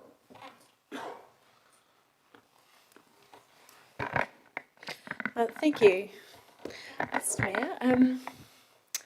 This is just extraordinarily difficult because I feel that we can't really support option A without flying in the face of a very vocal opposition from a wider pool than usual, but also can't support option B because it's spending $1 million to get the same poor outcomes, but then can't support option C because it's just crazy expensive. Like if it costs $1.6 million for 4 tiny stretches of shared pathway and we're spending $2 million a year for the Fielding shared pathway, I don't really like our chances of getting to Bunnythorpe anytime soon. I think the petition presentation referenced that potential for pedestrian cyclist collisions at present, and I think that potential remains with that option, is actually enhanced by that option. So there's no winning option here, but also there was never a winning option. There was only ever compromise, and that was evident from the very first co-design session. There aren't hordes of cyclists yet, but there are cyclists, and lots of them are young. We do need to make an effort to accommodate those people who are excluded from private transport, because they exist. Those who are too young or too old to hold a driver's licence, those that can't use cars deserve options too. Neither option B or C are safe options for users. Option A is not a safe option for us. So I really, really appreciate the functionality arguments that were put forward in the petition this morning. These are really constructive comments and I welcome them because there does seem to be a view out there that what's best for the majority is sensible and morally correct, and in fact the only morally correct decision, and that anyone with a view to the contrary is not only wrong but actually an idiot or brainwashed by an ideology. There's no spirit of compromise with that kind of black and white thinking or of respectful disagreement. And it sort of progresses to, well, if you're wrong about this one issue, not only are you dumb, but you're probably wrong about everything else. And that's not constructive, especially when it gets personal.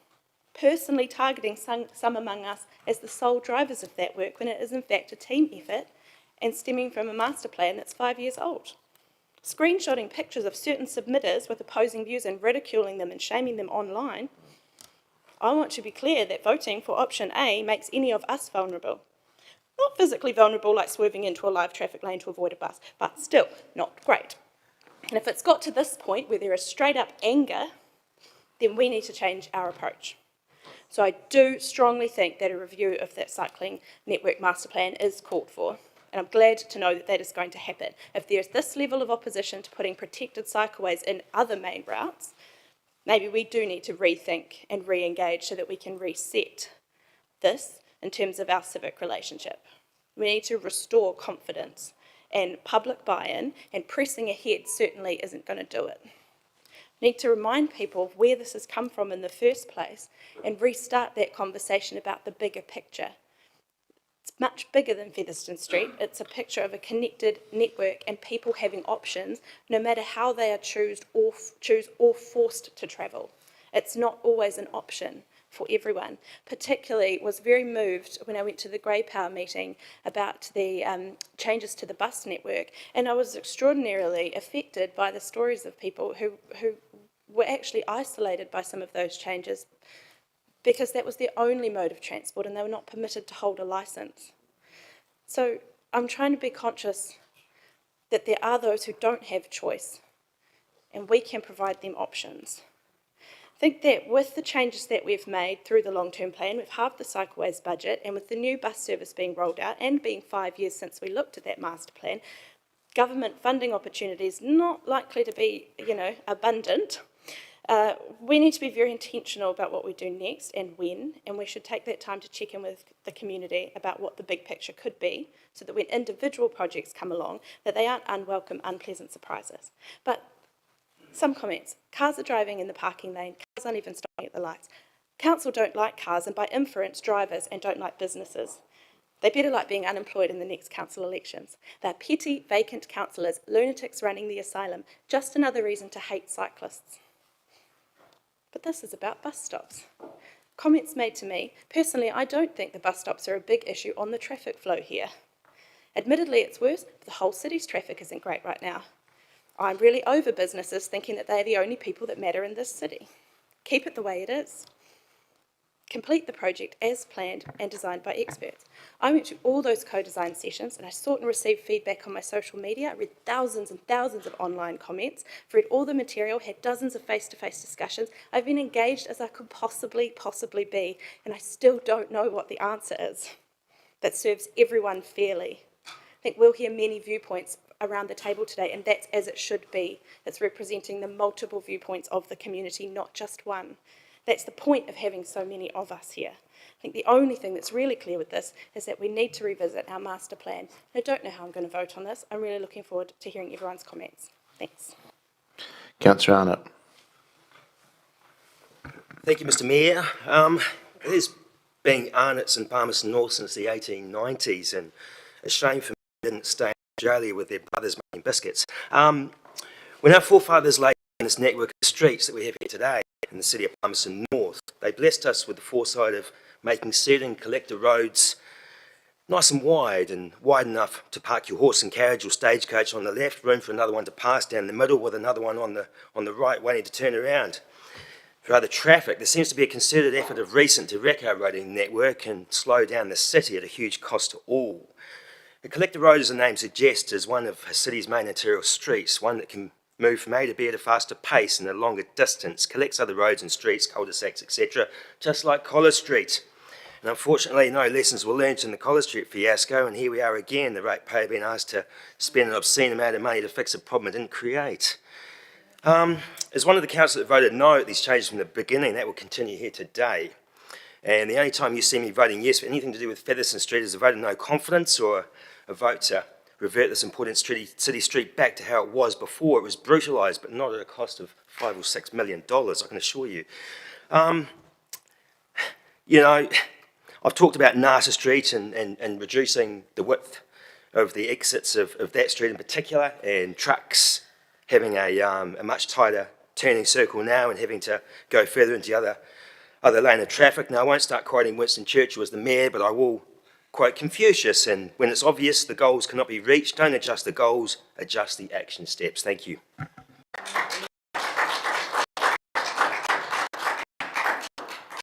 Councillor Barrett. Thank you, Mr. Mayor. It has been an interesting debate so far and would acknowledge the public views that have been expressed on all sides of this proposal.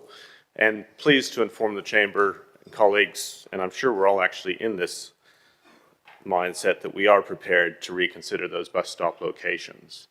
For me, the appropriate time to make that reconsideration is once the projects actually had a chance to be finished, for the network to adapt, and then actually see where things are at. So, Mr. Mayor, I think that your motion and recommendation on the screen is an appropriate way forward to give it a couple months breathing space so that we can actually see how things settle in. Clearly on the numbers today, and Councillor Dennison highlighted the passenger numbers, the chances that 1 or 2 passengers a day getting on or off buses is a significant issue I struggle with. So I'm very much looking forward to seeing the numbers over the coming months to understand the relative causes of congestion in this space and how things can be responded to appropriately at that time.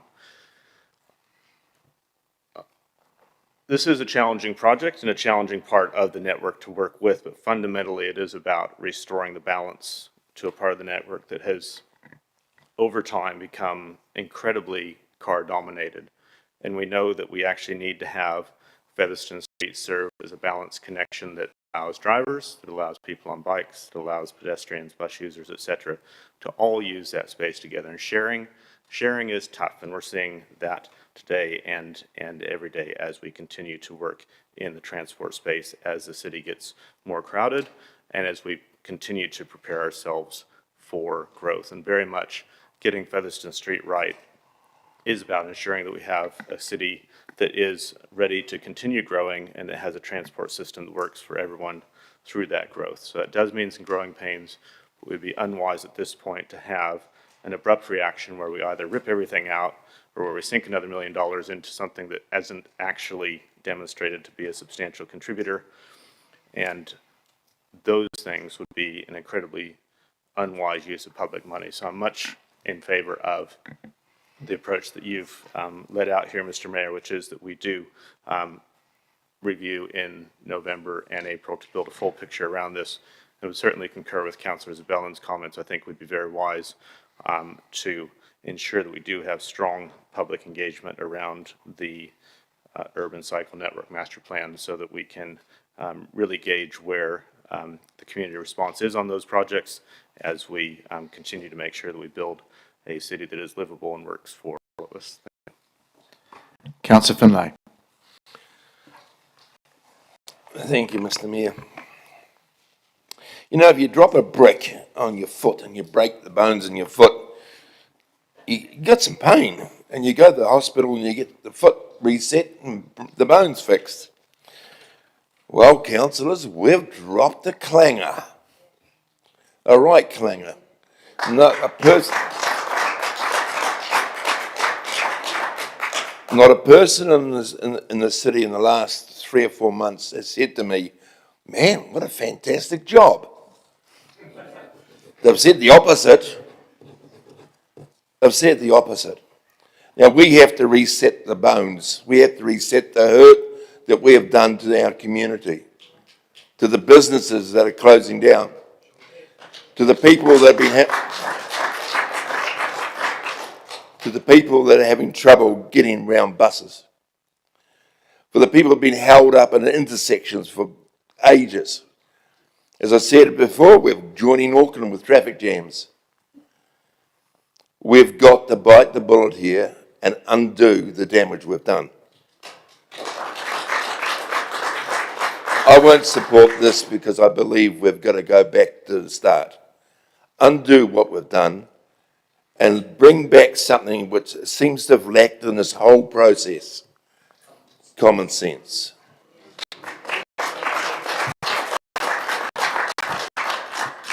Councillor McLeod. Thank you, Mr. Chair. Speaking of common sense, I'll see if I have some in providing these comments. First of all, I just want to start off by saying that I want to thank the public who have made these petitions or submissions to us in expressing their views.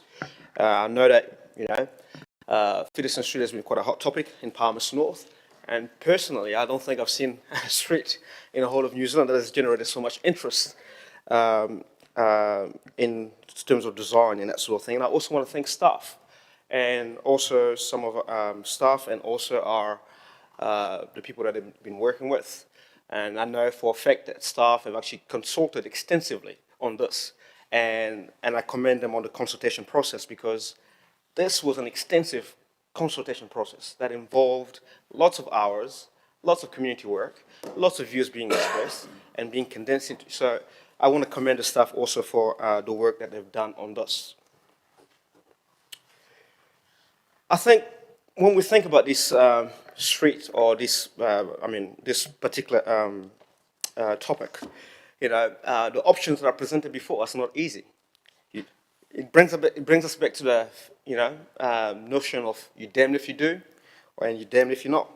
Option A, for example, the need to cross the cycle lane to pull into the curb endangers cyclists in one way or not. Option B also implies that cyclists attempting to pass a bus in a traffic lane could also be in conflict with cars.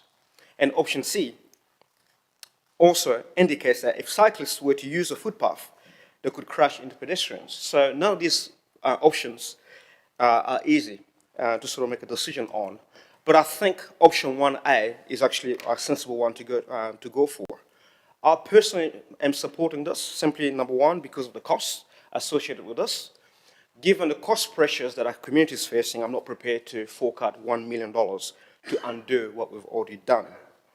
And I personally do not support the ratepayers actually shouldering the $1 million, or the $1 million, or circa $1 million being proposed in the report. It also comes down to the unbudgeted expenditure associated with this, and the potential impact that it might have on the headroom that it gives to the council in terms of our debt availability for the 2024 and 2034 LTP, which has been highlighted in the report as well, and considered to be a major risk that cannot be mitigated, because this could be funded 100% by council, and will not be having any NZTA funding with this as well.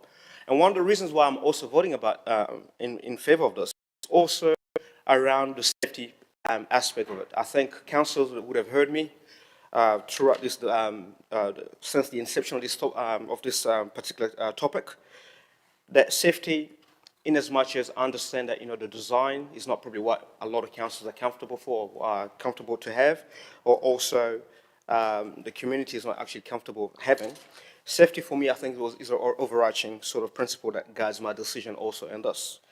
I think it's time for us to think about the bigger picture and rethink about the bigger picture. And I understand that these changes are not easy for the community to accept sometimes, but I think it's important that safety comes in, not to override all things, but I think to be taken into consideration.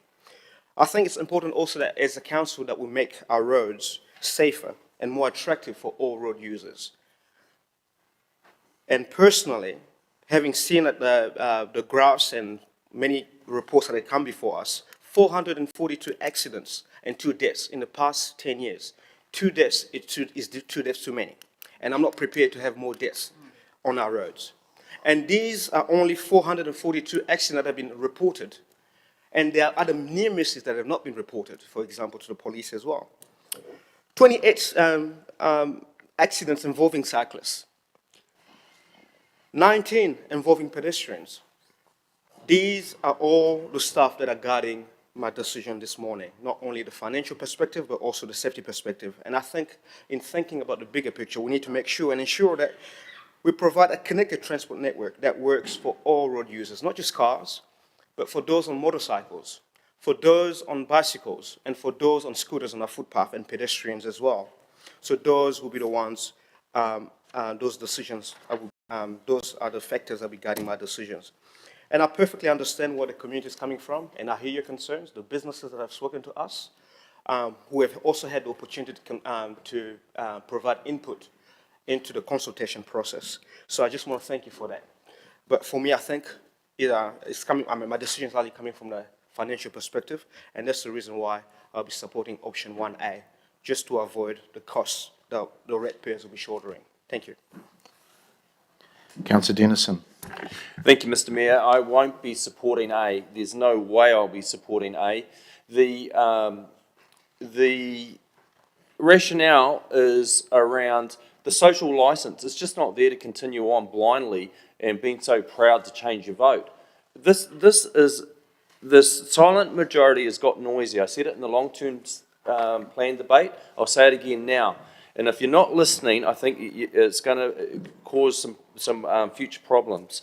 The rationale for keeping the bus stops in their current location, even from Horizon's rationale saying, oh no, there's a real need for them or whatever in 3.22, and yet you come and do 130 pickups or drop-offs in a month, which is like just over 4 people a day. Like, the demand's not high. And to have a big concrete structure at 230,000 each is somewhat ridiculous, I know, but all these figures are getting somewhat ridiculous. And so when you're talking about putting $1 million in, I think, you know, that's up to $1 million, and I think we can put some real tension in the tendering process, because our current providers, I think, was almost taking the mickey out of the fun of all the money that's gone around with Waka Kotahi throwing it around, trying to put in another 500,000 to get the other safety features up to try and make amends for some of the other concerns in the project. Ultimately, if you look at what we put in 10% of the 2 million, so we put in 200,000 into this mess, and, you know, round rough order figures. And so I think it's only right that we put in a reasonable figure to rectify some of the wrongdoings of the whole project. And so no one likes $1 million being put up, but I think it's necessary to kind of address the shortcomings of these bus stops being live in traffic. I've never been really that comfortable with it, and still not now. I'm still not comfortable with the cyclist response. What will success look like? Success will only look like if we complete the whole cycle network. And I'm thinking, like, when are we ever going to do that? The pace of change, we're not bringing the community along with us. The social licence is burnt, in the analogy of burning a house down. It's gone. I think, who's going to put their hands up to do the next stretch of road and do it? Not me. Not until we get some of these things addressed. You talk about saving cyclists. We've just had a business die in the last month because of no activity for them. Is that not concerning? I think that is concerning. I heard the phrase talked about ghost cyclists. I've got the question, I have asked, done some rough surveys of how many people you've been seeing on the buses driving around. They're either really short and can't look out the window, or there's not many, you know, I've seen buses with as many as 3 or 4, but they're not high counts, and certainly, you know, the numbers are increased, but off a very, very low base, obviously. And so it wouldn't be surprising when we've actually do an assessment, you know, come April next year, that I'm not sure how many people are on these buses, really. And so I'll be most interested to know how many are getting picked up with all our insert bays that we're spending hundreds of thousands up Featherston Street, Pioneer Highway with the inserts.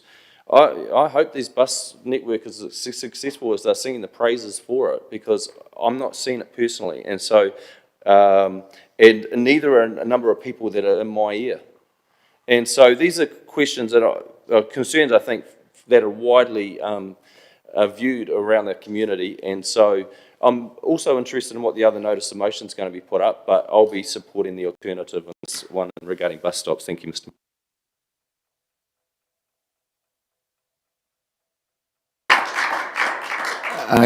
Carpenter online.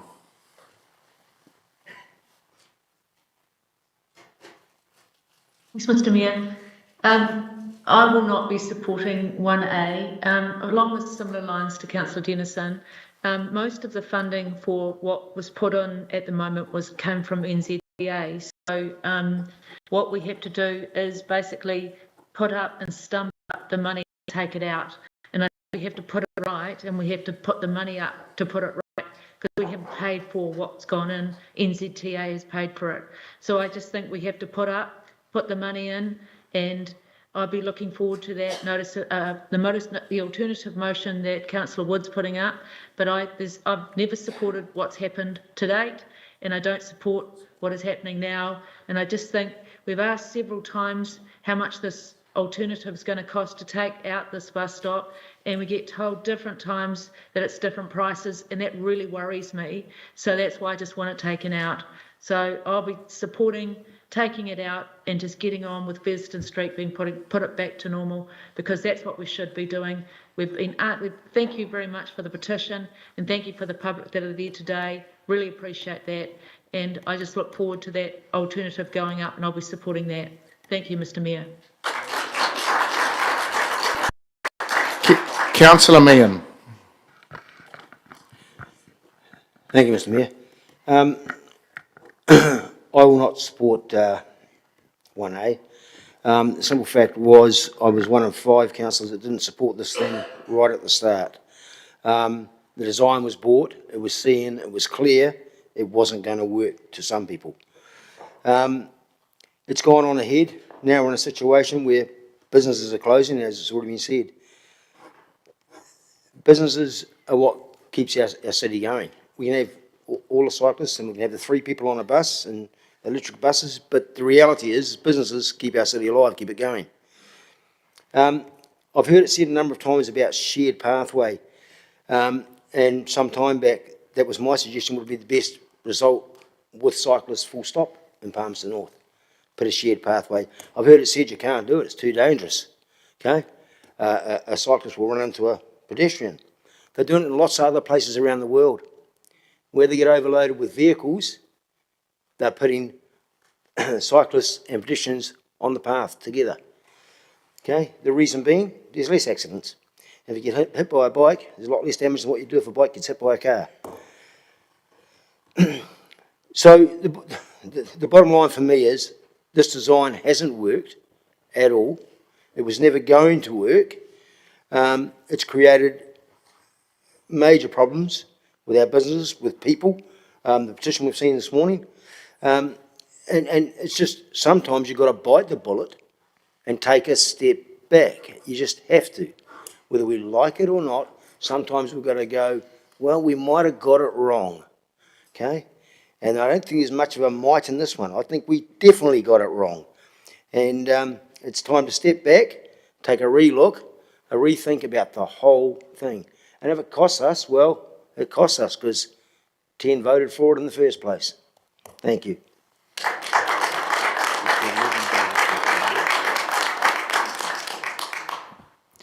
Councillor Hancock. Thank you, Mr. Mayor. Just to open, I'll just say that in speaking, I do not diminish the views of those who have either signed the petition or, in fact, actually spoken against this project. However, I've said in this chamber before that retrofitting cycle lanes into roadways which were originally designed really just for motor traffic is difficult, and it's a problem which is being grappled with and struggled with right around the world, because our roadways are in fact actually shared spaces. They are not there just for cars. We need to be looking after the welfare of our cyclists as well as pedestrians, and ensuring that our roadways, we can actually mitigate the effects of congestion. Featherston Street has always been a very, very busy, congested road. And it is it's more difficult to retrofit a cycleway and make facilities for buses because of that congestion and because of the nature of the businesses. But because of that, doesn't mean to say that we need to stop. As councillors, we have to listen to the community. Councillor Dennison has actually pointed that out. But we also have to listen to the evidence. We have to look at some of the information that's contained in the reports which were provided by our council officers. And that says that this particular project is actually showing some promise. There are some things here which will actually improve things over time if we allow the project to be completed.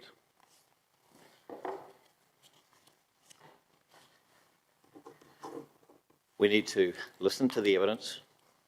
As councillors, we have to not only listen to our constituency, but we also need to use critical thinking. And sometimes when we get emotive situations like this, critical thinking goes out the door.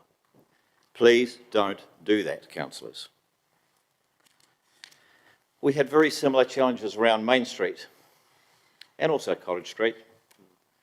There was a lot of noise, there was a lot of people that actually spoke against both of those projects. And if I look on social media today, there is very, very little commentary or narrative about those two particular projects.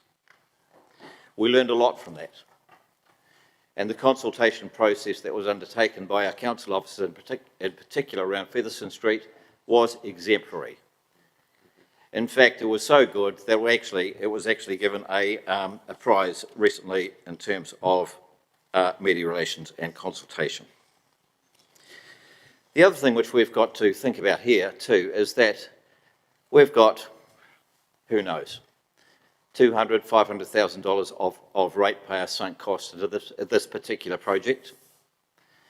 If we decide to actually undo this, potentially there is $7 million which will not be NZTA, Waka Kotahi, co-funded. It will be financial costs on the ratepayer to fix it up to what you think is how it ought to be. Our staff have, I think, gone out of their way to make sure that this is actually a well-considered, a well-constructed project that has endeavoured genuinely to take the community with us.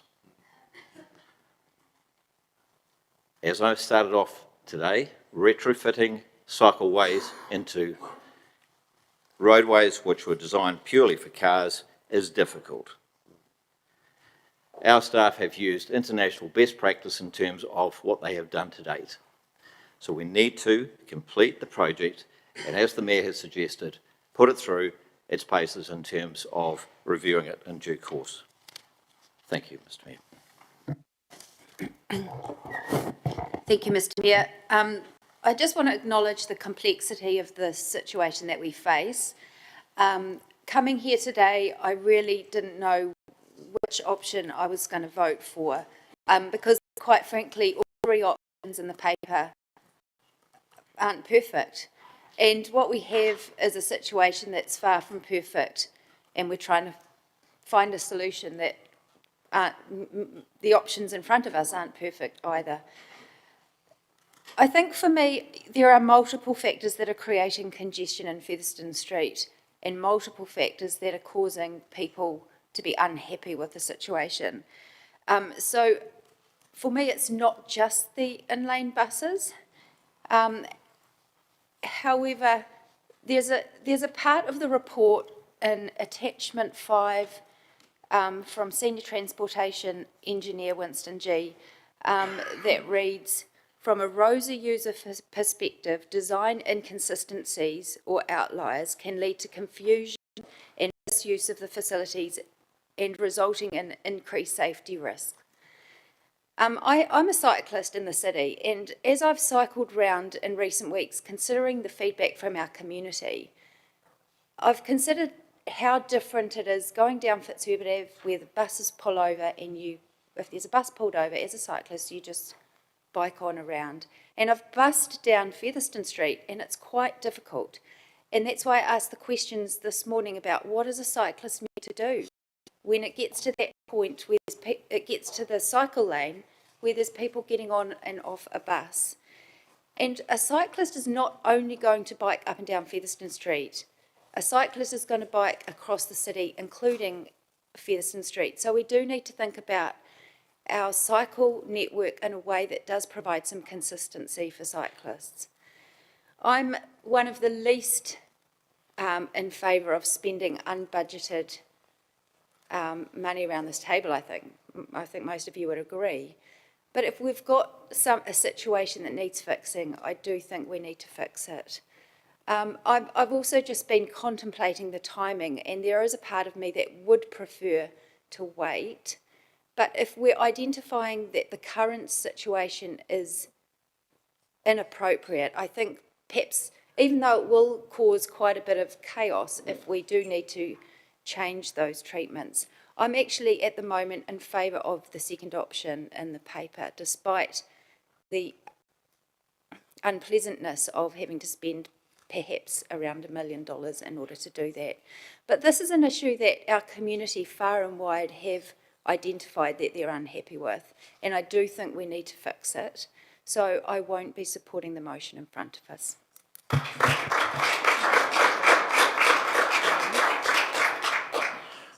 All right, thank you, councillors. Look, just on the right of reply, and look, thanks for your passionate comments too.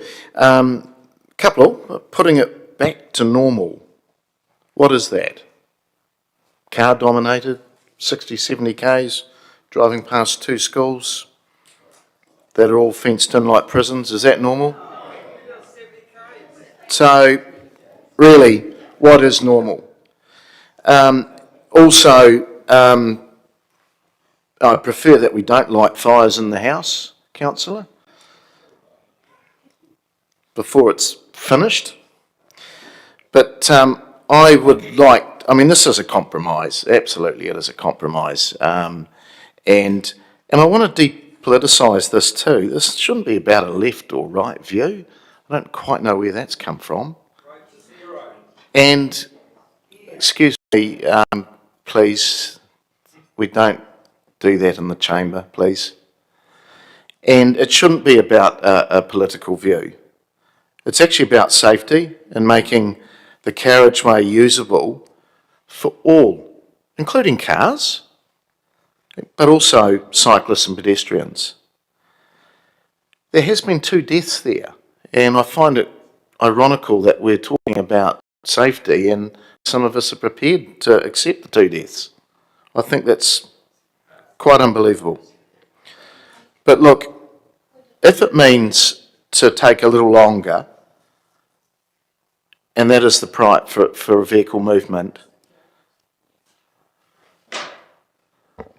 Point of order, Mr Mayor. I believe that understanding order, I can't remember the number, but in terms of misrepresentation of elected members' views, I don't think anyone here said that they were in favour, that they accepted deaths today. So I just would ask you if you would withdraw that comment. I didn't state you. No. I didn't state you. It's been suggested that that's an acceptable thing, accepting people's death. Did not state you.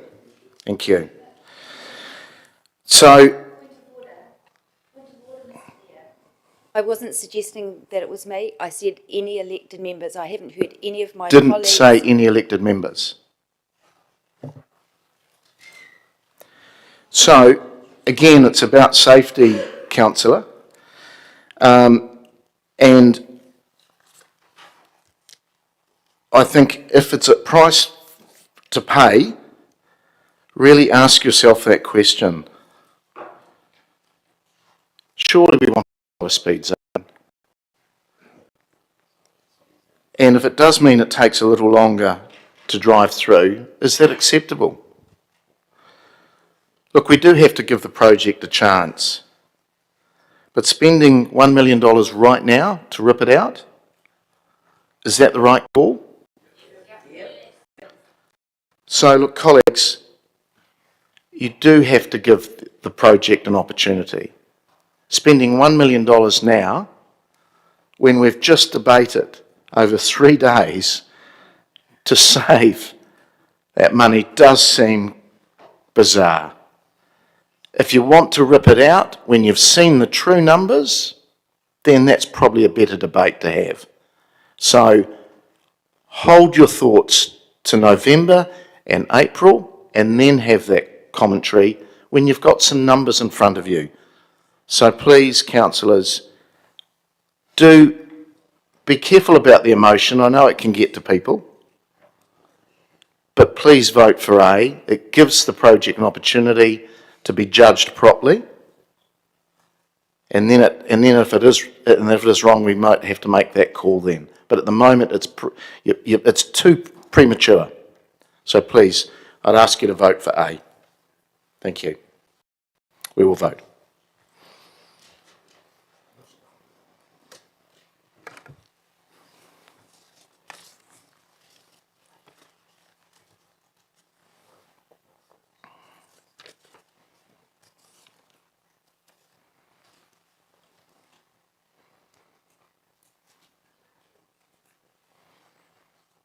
And that is passed. 8 votes for, 7 against, and 1 abstention.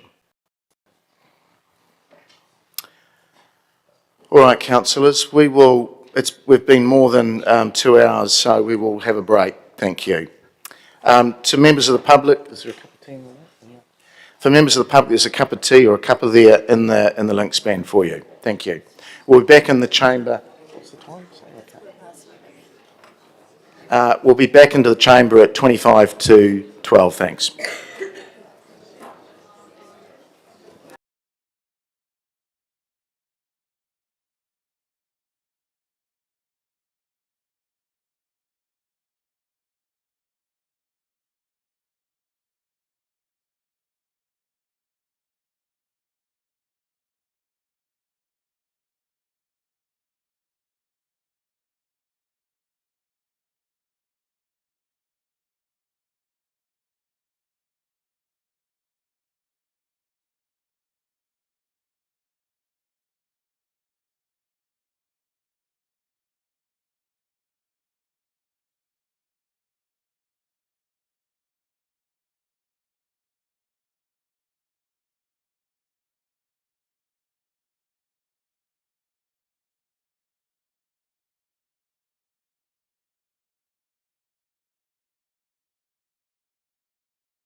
Kia ora tātou, welcome back everybody.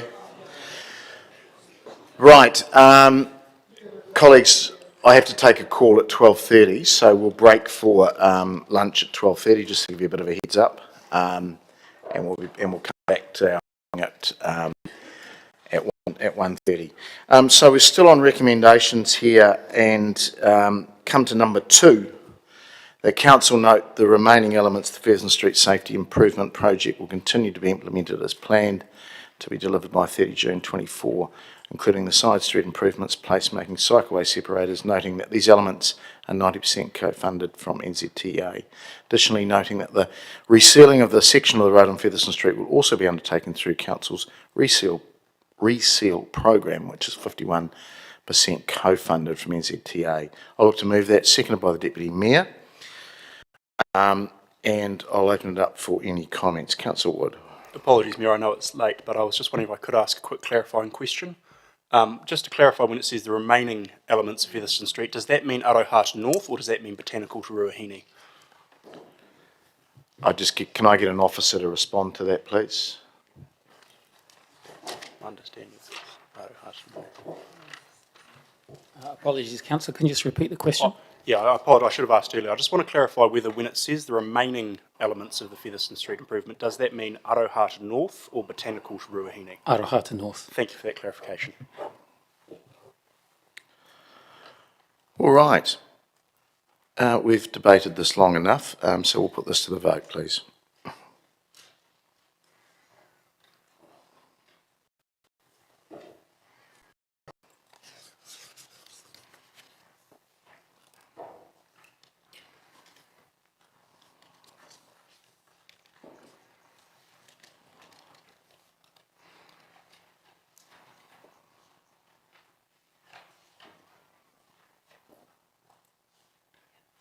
And it passed 12 votes for and 4 against.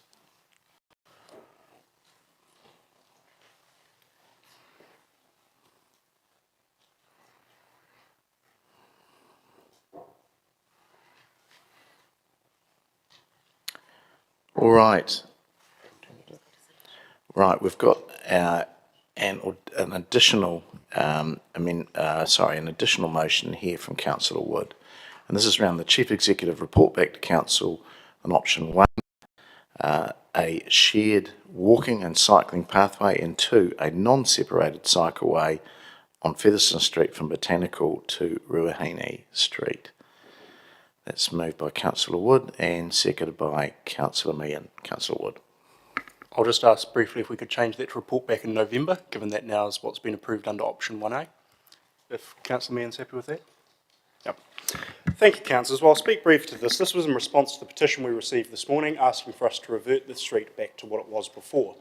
Now, I would say, and certainly in the conversations I've had, there is nobody in our community who wants to see a kid get hit off their bike on their way to school. And we all appreciate that this is a road which has 2 educational institutions on it.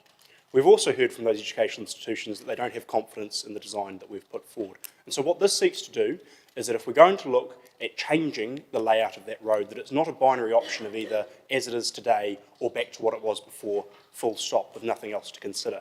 If we're going to spend the money reverting the road back to what it was, which will be part of the review at looking at how the road works, I would rather we did still undertake some safety treatments to that road for those that will be using it. And so I hope this isn't a particularly controversial additional motion. This just complements 1A, which has been passed. The report back comes to Council in November, that in that report back we look at some alternative design and layout.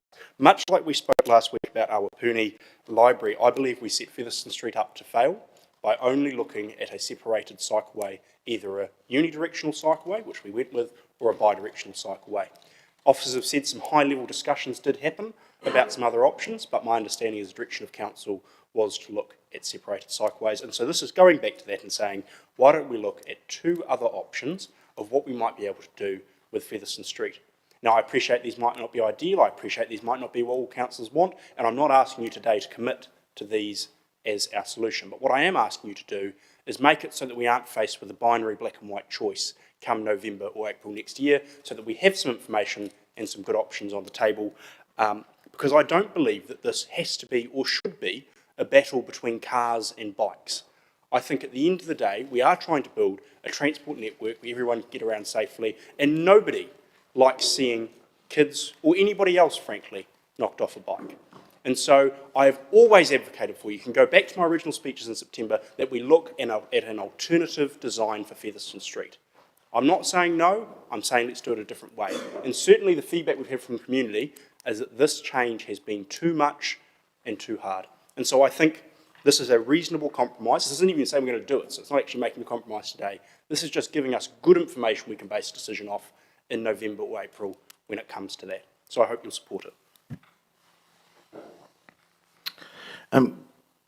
So just a question, you stated that both schools were against it. I'm aware one is.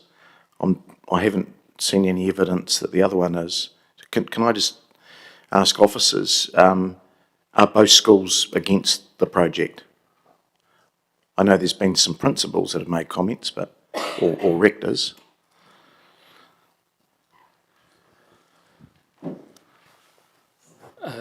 Just to clarify that the Palms North Boys High School have been supporting the project and have participated in the co-design process last year. So they've been informed and involved going back to 2022. Okay. All right. Okay. I'll go to. I just needed to understand why that was. Yeah, was said before. Councillor Hancock. Thank you, Mr. Mayor. I'll just indicate that I won't support this. I see this as redundant, considering that there's actually two reviews built into and included to the recommendation that we've just passed. And I just see this as unnecessary work for council officers in terms of this project. I think those reviews will uncover any improvements that we might like to make at some future date. Thank you. Councillor Johnson. Thanks, Mr. Mayor. I'm not going to support this either. I would have supported what I understood was the recommendation, which was to bring back an alternative design. And I think having a look at alternative designs would be useful. But I think locking in two potential options at this stage is not very sensible. I have concerns anyway about the two options that are put up there. So unless it's a more generic alternative designs, then I'm not going to support these two particular options being brought back. I didn't speak in the last debate because I thought there was plenty being said. But I will say that, I support a review and I support us looking to see what changes, if any, should be made. But I don't at this stage want to determine what those new designs might be. So that's why I won't support this. But I would support some generic redesign options being brought back to us. So I'll leave it at that. Councillor Barrett. Thank you, Mr. Mayor. Before commenting, could I ask a question of officers just around whether these two options were already considered in the long list? You're on the mic again.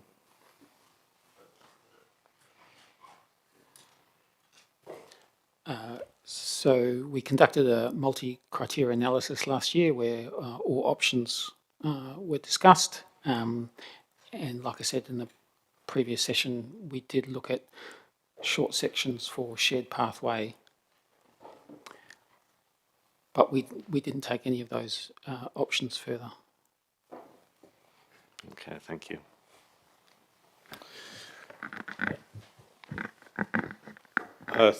Thank you to Councillor Wood for that initial comment. It is heartening to hear a commitment to a safe network and one that does see us planning for everyone, not just some of us. I think that's a fair summary of your statement, Councillor. I think a bit like Councillor Johnson actually is where I'd land on this one. I would be interested in understanding what the range of options are, especially post-implementation of the first phase, and if there's anything that, given the implementation of the first phase, might be optimized in additional phases. But I am not comfortable with a lockdown into two things that are frankly fell out of the options analysis fairly early on in our most recent and most comprehensive ever conversation about how we actually retrofit active modes into car-dominated spaces. So I would be happy to have a broad look, but I'm not happy to zoom in on two options that frankly fell out quite early and I would say are unlikely to actually pass muster on their merits. They may pass muster on their populism, but they're unlikely to pass muster on their merits in any time in the near future. Thank you. Councillor Meehan.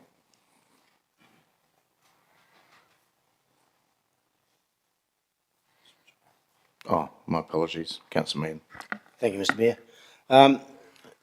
If the mover's happy, as seconder, I'd be happy for a word change in that to go to design options.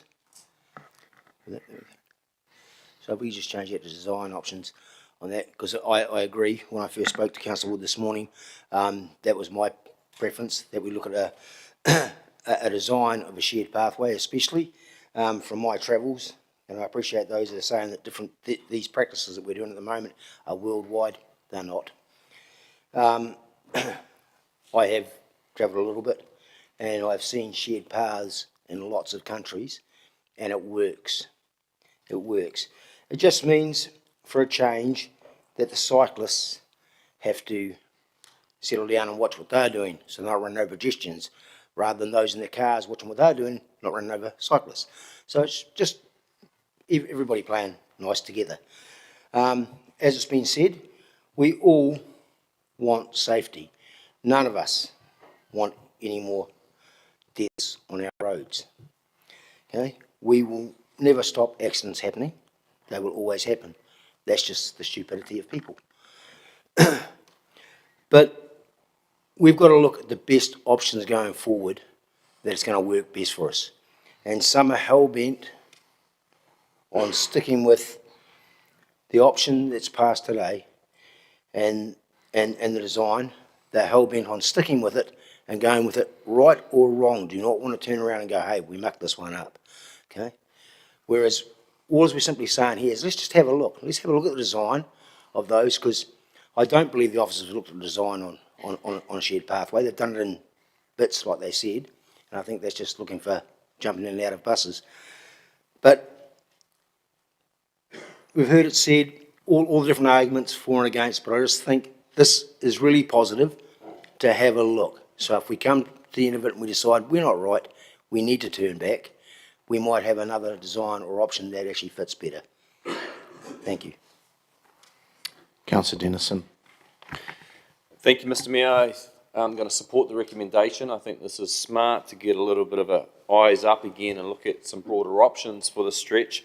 I wouldn't say this is popular or has merits or whatever else, but I know that what we're doing doesn't have the popularity tick, and the merits I think are still out for the jury. But I think, yeah, this brings some sense. It brings some open-mindedness, and to have a review before we do one step any further. Thank you. Councillor Arnott. Thank you, sir. Can I ask Mr. Bridge a question, please? Ask officers a question. Yes, Michael.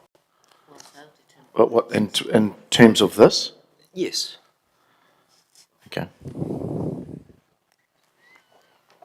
Thank you. I was wondering, this is obviously a long road with a lot of houses, and not only are we sharing with pedestrians, but also cars coming in and out of driveways. In your opinion, is that going to work? Is that common sort of practice?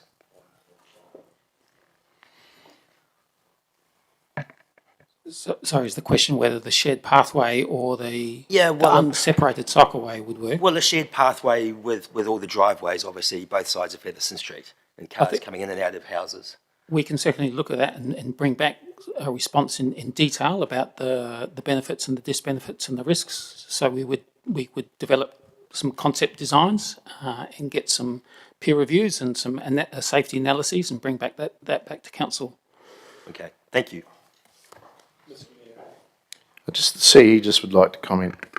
Yes, through the chair, councillor, just be mindful as well that there are cost implications in this recommendation as well that we will need to. So it would be good as part of your conversation is to be clear about what level of design you're wanting us to go to in this next phase, because having something back to you in a timely manner will be important, and there are cost implications in doing so. Councillor Finlay. Thank you, Mr. Mayor. I'll support this because it's really taking a leaf out of our own book. Just recently, we decided to take our wastewater system down to $4 million, $400 million. We took that redesign. We said we want to look at another redesign. We've done it ourselves. This is doing exactly the same thing. We're saying we're not happy with it. Let's have a look at another design. So I'll support this. Councillor Bowen. Thank you, Mr. Mayor. And as others have said, broadly supportive of the direction. I just don't like the wording. I'd like to see it say on concept design options, including, to keep the design at a high level, to not get us into detailed planning work, and to include those options, but give officers scope to bring back anything else that seems practical. And if the mover and seconder were willing to soften their language a little bit along those lines, then I'd generally be in support. Thank you. Councillor Wood. Thank you, Mr. Mayor. Apologies, I've been trying to jump in light of the debate just to amend the recommendation to something more palatable. I've taken advice from officers that it would be sufficiently different to change it entirely to just alternative design options. So could we add in after 2, a non-separated cycleway, and 3, any other applicable design concepts from Featherston Street to Botanical, and just at the start, change the word to design concept design options rather than full-on design options, so we're clear we're not asking the Chief Executive to go out and fully design the road again. So we're just adding that at 3, yeah. 3, any other appropriate options. All right. Okay. Councillor Barrett. Thank you. Now that we're redrafting it this way, it would be helpful to understand from officers what, if any, cost implication there would be or further work to respond to this, or would it simply be actually bringing the co-design inputs into a public forum, a more public forum? Through the chair, I'll have a go first, but Michael, no, come and sit as well, because you might be needed. Through the chair, now that it's moved to concept designs, what we'll probably do is that I'd imagine that we've already thought about some concept designs across this corridor previously. I think that, and Michael might correct me, heard that we had been thinking about the wider corridor, thinking about shared walking pathways, those sorts of things. So those things have been looked at previously in terms of a concept. So we should be able to bundle back up previous work that we had already considered without potentially the need of having to go out and do more extensive concept designs at this stage. So I feel reasonably comfortable that we should be able to wear that within our budgets that have been prepared, but Michael might be able to just check on that I'm okay with that. That's right. We can certainly bring back the work that we have done. What I would say, a shared pathway, for an example, is we don't have a concept across the corridor. We have a concept for pieces. So if it's acceptable just to see the pieces as concepts, then absolutely. If the whole corridor treatment is needed, then we would need to get some additional work at additional cost on that. Thanks. To ask a little bit specifically, last week we cut the design budget in half. So just wondering of the remaining budget, how much would be absorbed by this recommendation?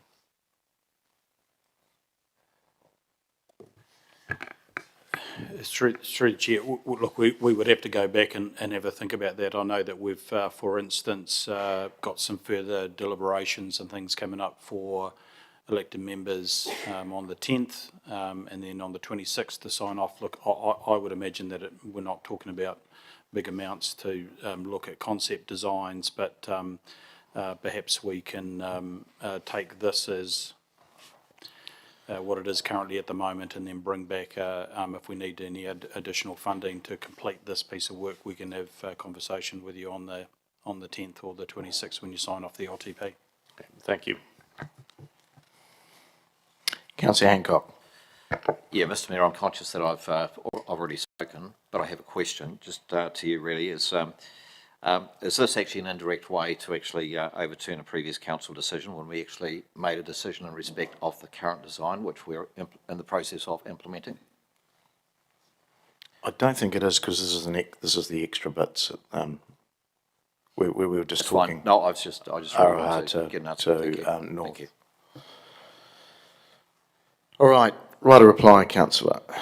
Thank you, Mr. Mayor, and apologies for doing that in a bit of a messy way, colleagues. Councillor Mearns and I's intention was we didn't want to create a whole lot of additional cost, and so by limiting the scope of work, we limit the additional budget required. But I appreciate and hear the concerns of my colleagues that rather than just narrowing it down to 2, why don't we look at other options that we've considered? As the example given regarding a shared pathway, I would be more than happy to see what would it look like on a bit, and then if we decide that's the pathway we wanted to go down, then we would make a decision to then go and do the full design for that, as we would with any other high-level concept. So the intention here isn't that we do 10 designs of the road and then make a decision on that. The intention is we get some concepts back to us that can inform our decision-making come November and April.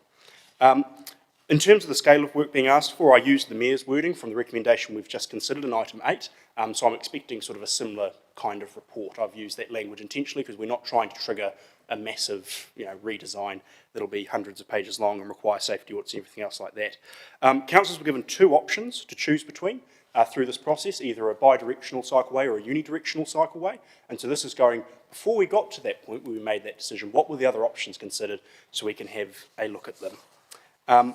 In terms of Councillor Barrett's comments, my day one position has been that the design is wrong, not that a cycleway down Featherston Street is bad inherently. I think that would be a very absolutist view to take. I don't think anybody here is suggesting that they want to see kids hit off bikes.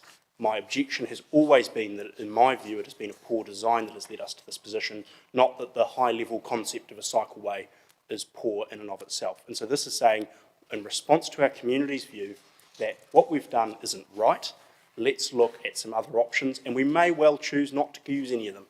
But at least when we make that decision, we've got better information in front of us, rather than me staying in the chamber, as I have many times, I'd prefer a non-separated cycleway. But what does that actually look like? What does that mean? Rather than just casting assertions, or I'd prefer a shared walking and cycling pathway. So let's get some good information and go from there. I appreciate the constructive comments of my colleagues, and as I say, I apologise for shuffling the wording partway through, but I hope you can appreciate that was in taking into consideration your views to make this something that we can all, or certainly the most of us, can accept and go forward with. So I hope you'll support it. All right, we'll vote.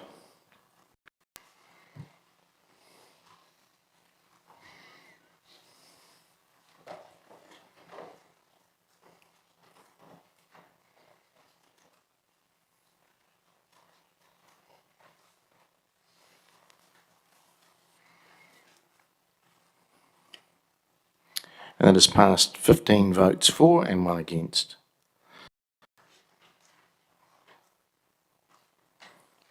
All right, we'll move through to number 9, which is page 45.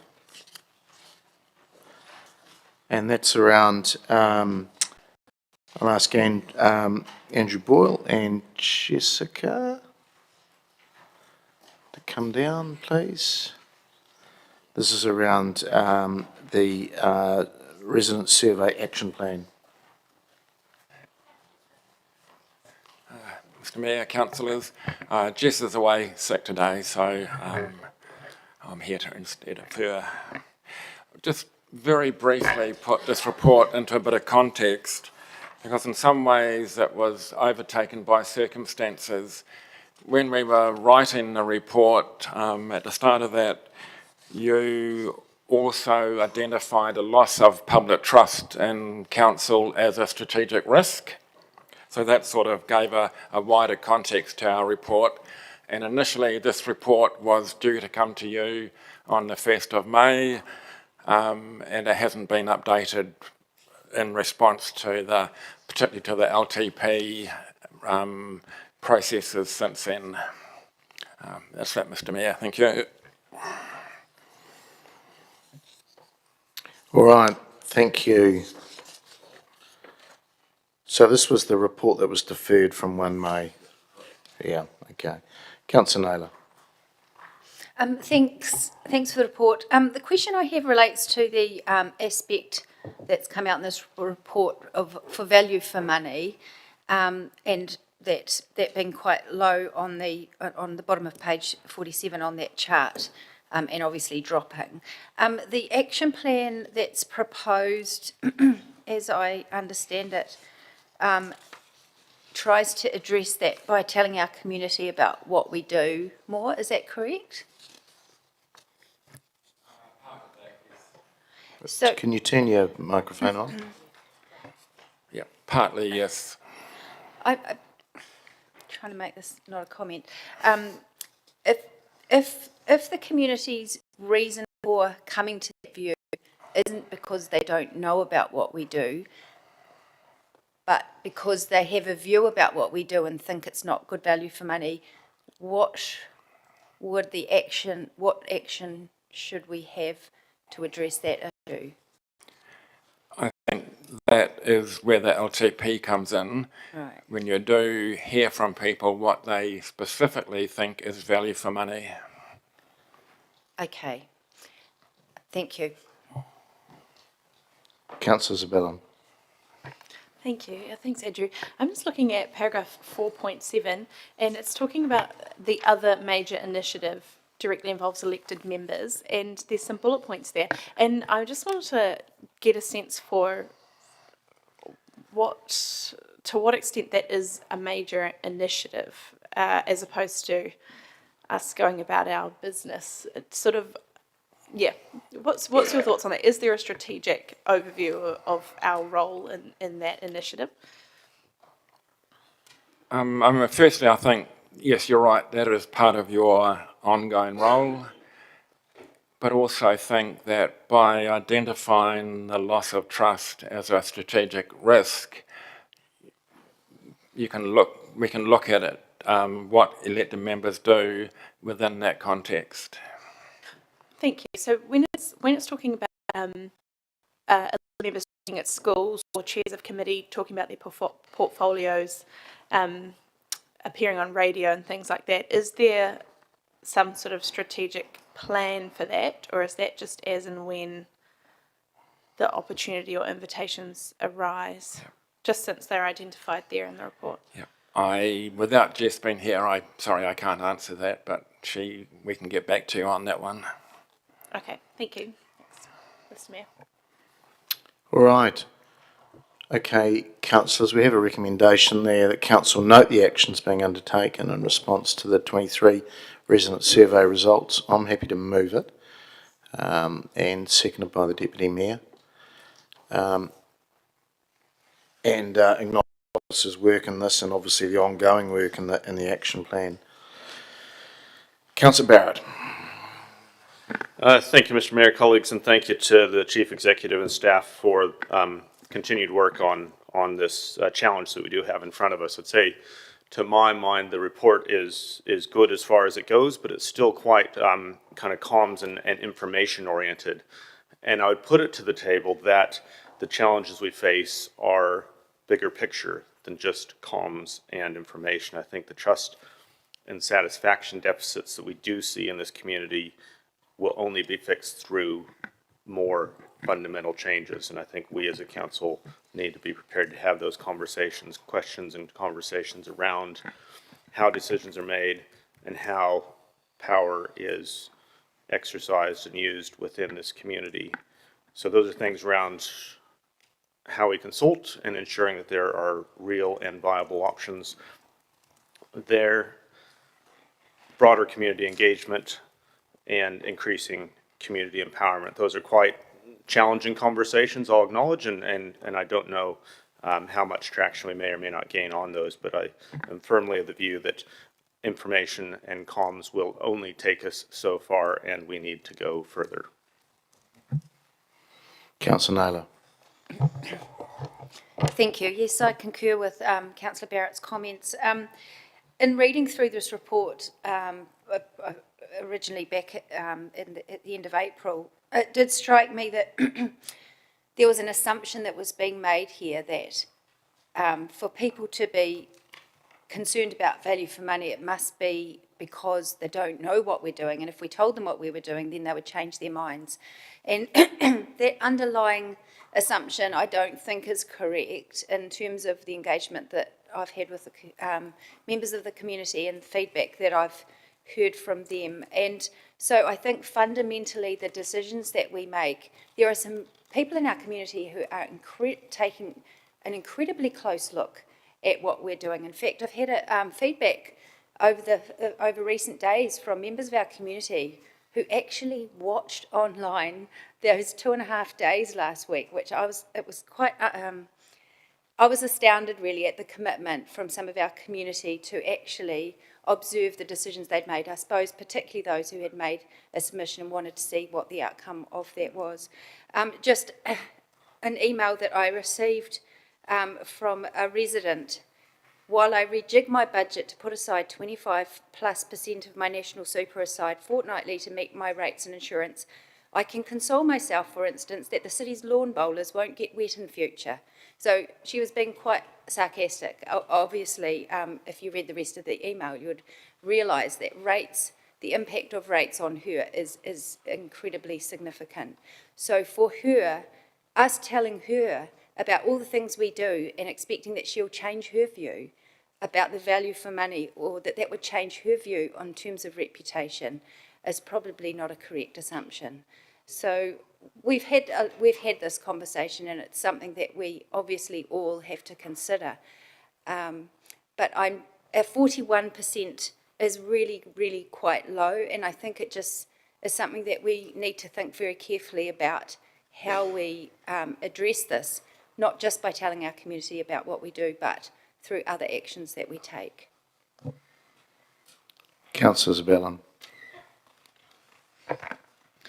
Thank you, Mr. Mayor. Yeah, I agree, and I'd back to the comments that I made during the long-term plan deliberations about not just civics education, but a civic relationship and being proactive in how we go about that, and that it is more than just comms. And it is mentioned in this report as well, in one of those bullet points at 4.7, that these communications should encourage two-way conversations. And that's where I think as elected members we can be particularly impactful and effective at building those relationships. So I am interested to hear, when Jess is back, to what extent our role is packaged up into initiatives, or to what extent we're being leveraged and accounted for in our capacity to advance that beyond just communications. So there are some things that are listed in those bullet points of things that we do already. There are some things there listed there that we don't do, to my knowledge. We're not going out to schools. We've sort of tried to get going a little bit. It's just been really difficult to navigate.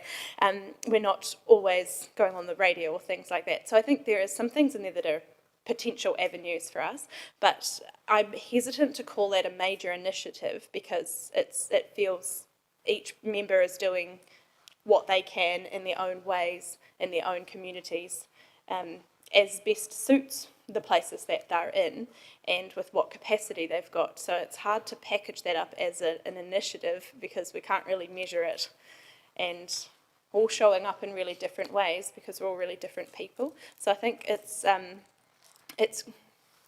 great to have that collected there as ways that we can have impact, but if we're going to say that this is one of the ways we're responding to what's come out of the resident survey, then I think we either need to be quite honest about what is actually happening versus what could happen, and then if we want to be a bit more strategic about it, then we need to frame that up a little better. But overall, it was raised some really interesting questions that, as Councillor Naylor touched on, with that value for money, and the more you know about what we do generally, the better satisfied you are with the services we provide, and then looking at how we can not just tell that story, but really have the conversation about, are these the services you want? Not just are we performing well, but are we meeting what your aspirations are? So that long-term plan's been very useful for that. I think these surveys are really useful for that, but just got to be really honest about how much of it's strategic, how much of it's us just doing our job. Thank you. Councillor Arnott. Thank you, Mr Mayor. Another shameful stat is 37% voting return, and one that I'd certainly dearly love to see rise. Now, love the expo that we've recently had for the LTP. Fantastic, and I'm sure everybody probably walked out of there knowing a little bit more about this council, because you're right, there really isn't a lot of knowledge at all. The amount of people that come up to me talking about things that I've got to say, whoa, hey, not us, is phenomenal and enlightening to me. You know, there's no reason why all the events around town, we can't piggyback off that with having a dedicated voting marquee, all sign written, have your say, etc., that goes to all of these events. And, you know, no reason why it has to cost any extra. Thank you. Thanks, councillors. Look, I think if you go back to some of the basics, or what probably used to be the basics, roads, potholes, rates, you affect any of those, you'll get a reaction. And we've probably done all three. So it's no surprise that people are feeling somewhat, I suppose, disenchanted with what we're trying to do. But I think it is about how we communicate and our value, what relevance local government has. I mean, today we've discussed a whole lot of stuff, and even some of you have talked about government and regional council programs and buses and etc. There's a lot of people don't know what we do. I can remember when I started here, we had the Square Circular, and it was mainly infrastructure related. It told projects a little bit like what the CE gives us every week, which I think is some really quite interesting stuff. And you show your relevance to your community. And it's just very interesting when we put up the stat there of what your taxes were in a household and what your rates were. I think that showed that the relevance of local government and the value of what we do, and we don't, and there is an element of telling that message, communicating that well, and we haven't really done that well. So I would say there's an element of, yes, we do need to tell the story better, and look, there'll be some that just don't like what we do as well. Getting back to that roads, potholes and rates debate, which is a difficult one, and I think in the 3 days that we've just been through, we've tried to mitigate as much of that as possible, and I think with some success. So we can always do better, and that's really what we're trying to say here as well. So if you could vote, please.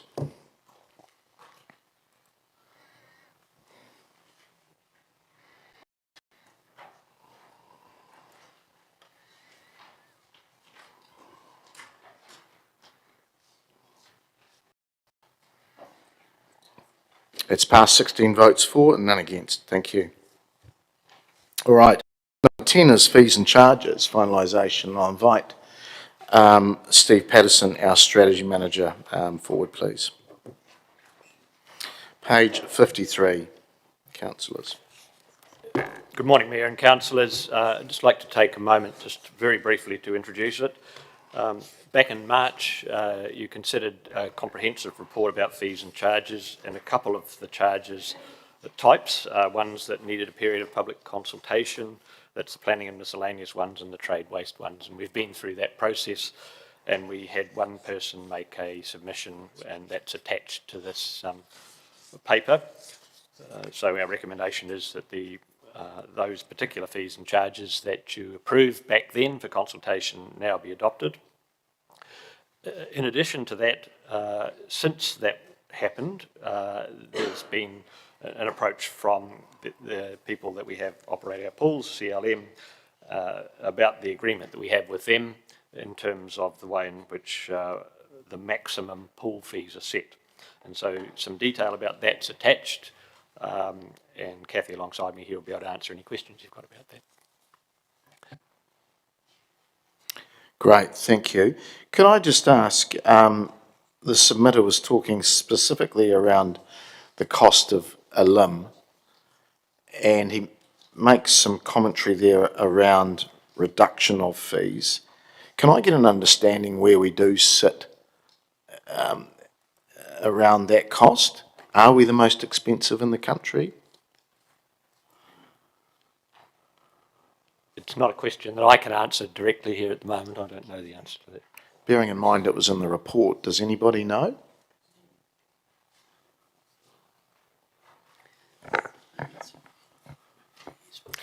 Through Mr. Mayor, Cameron Mackay, Chief Financial Officer, I can't comment specifically around that particular fee line item. I know I did do some comparison of other council fees at the time back in March. I just don't have that to hand, but we'd have to do a bit of research across the country as to what makes up different councils' fee structures for limbs in particular.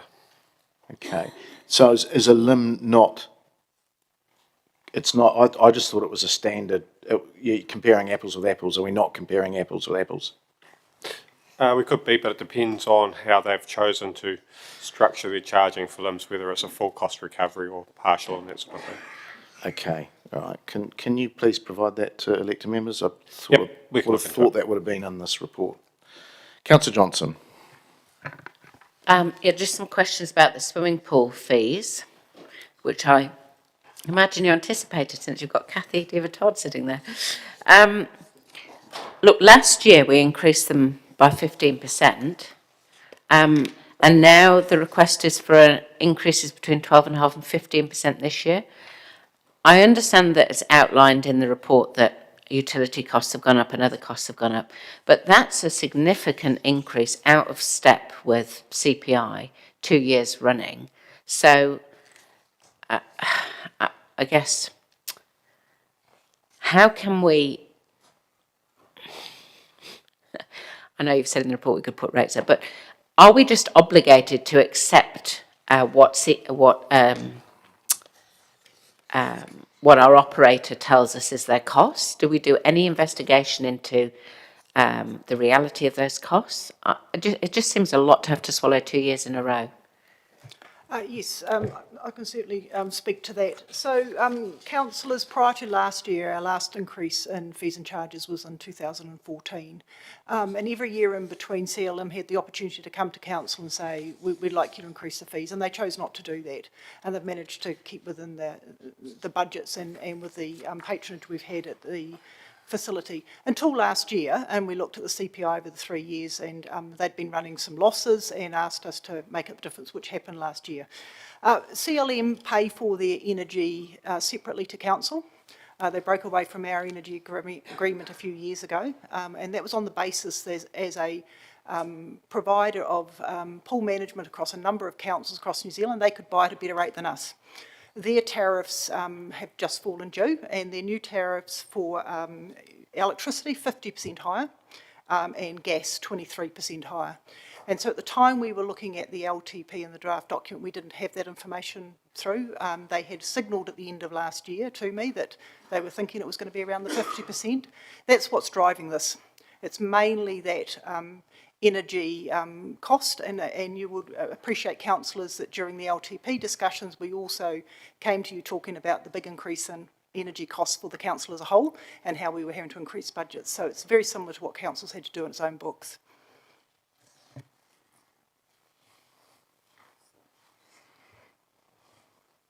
Apologies, I tapped it off reflexly.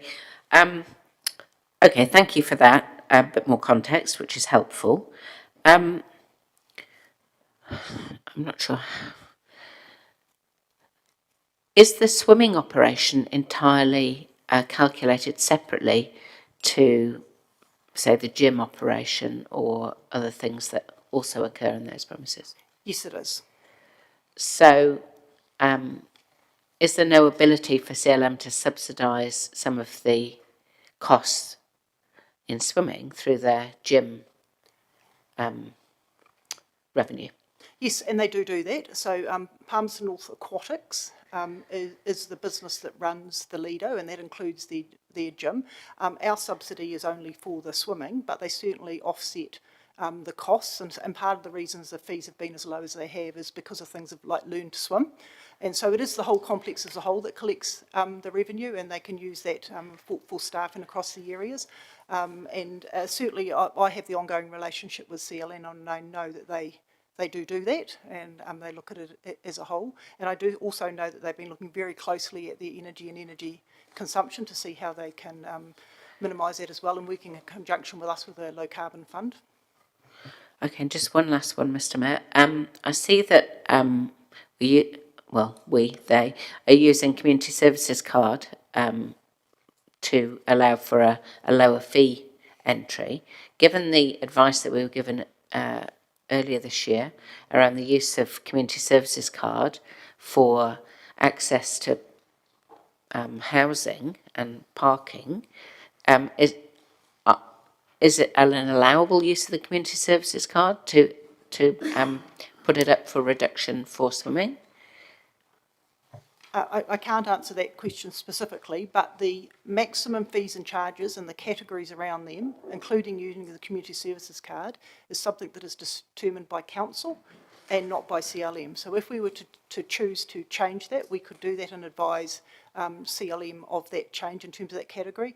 In terms of, I had a look this morning at the numbers, there's not a large number of people that enter the pools on that particular card at the moment. It's quite a small number actually.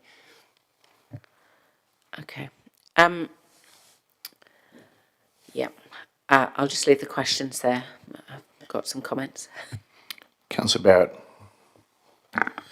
Thank you, Mr. Mayor. And a few questions from me as well, and largely in the pool space. I guess this has come through in the context of fees and charges that were consulted with the community. Was there any consultation with the community around the fees and charges for the Lido? No, there wasn't, and this is the process that has always happened for fees and charges. They've come as a report to council. They're not on your fees and charges schedule. It is a separate thing that has always been kept separate because it's a contractual thing and doesn't occur every year. Would it be an option for us to consult the community about potential 15% rise in entry fees before implementing them?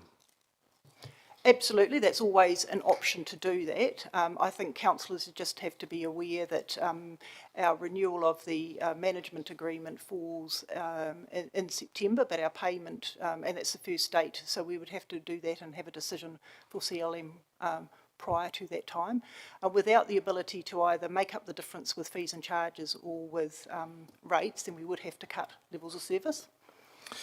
Can I understand why this has only come to our awareness now, given the, given we knew that the contract was going to be hitting a renewal phase, and just thinking it's only a few days ago that we had our long-term plan debate. Why are we only hearing about this now? So the contract is not due for renewal.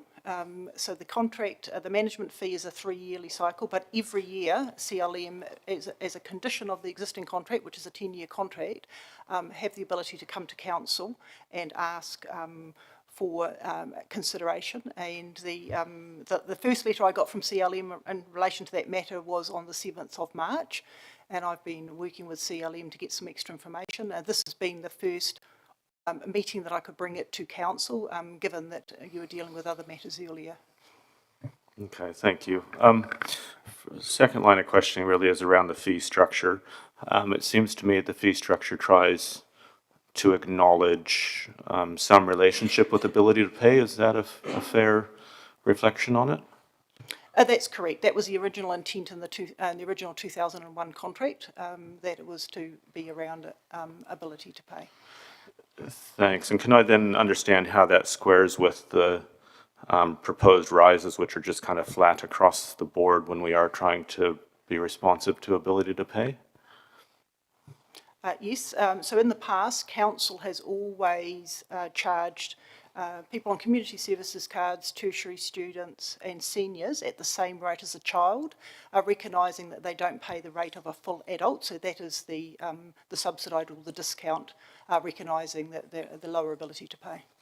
Thanks. I guess what I'm trying to get at is we've got a proposed 80 cent per entry rise, and that's going to hit anyone across that whole spectrum the same. And I'm just wondering kind of why that approach versus kind of putting the adult fee up a bit further and keeping the child and seniors, et cetera, a bit lower. Mainly because that is the way we've always done the fee increases in the past, increased all the categories by the same amount.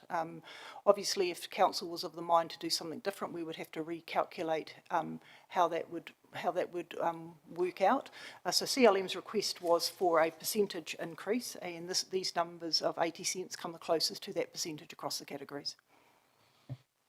All right, thank you. Mr. Mayor.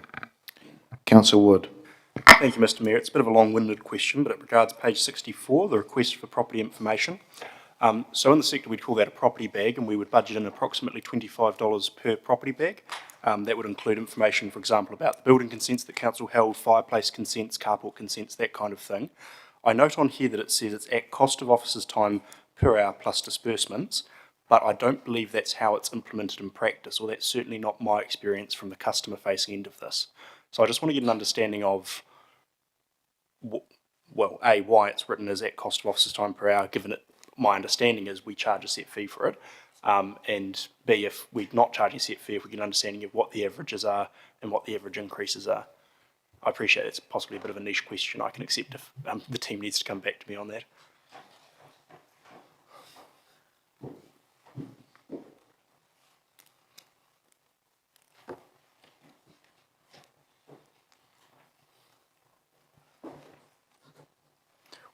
Or I might be looking at the wrong thing.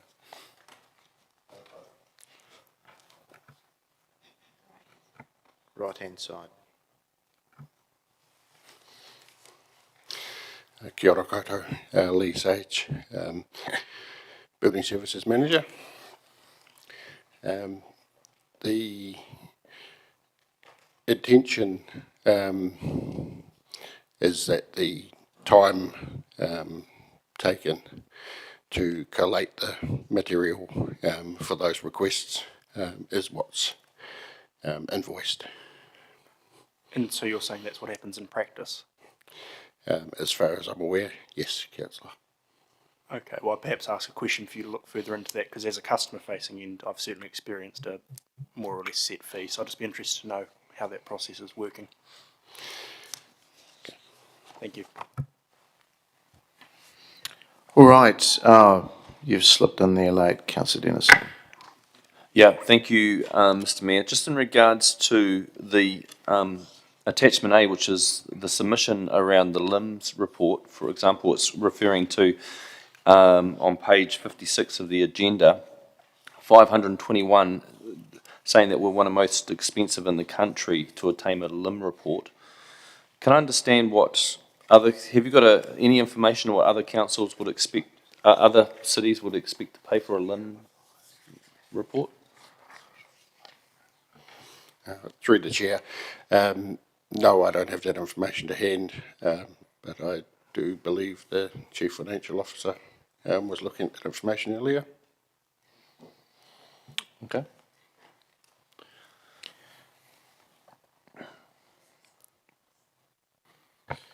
Through you, Mr. Mayor, as the questions have been going on, I mean, I've been doing a little bit of a look. I mean, it's very cursory, I guess, but for argument's sake, it depends on fee structure. So if you take somewhere like Wellington City, their LIM for residential is $442, and that's in the current year. So this is before their fees and charges for next year change. They have a non-residential base fee for a LIM of $1,031.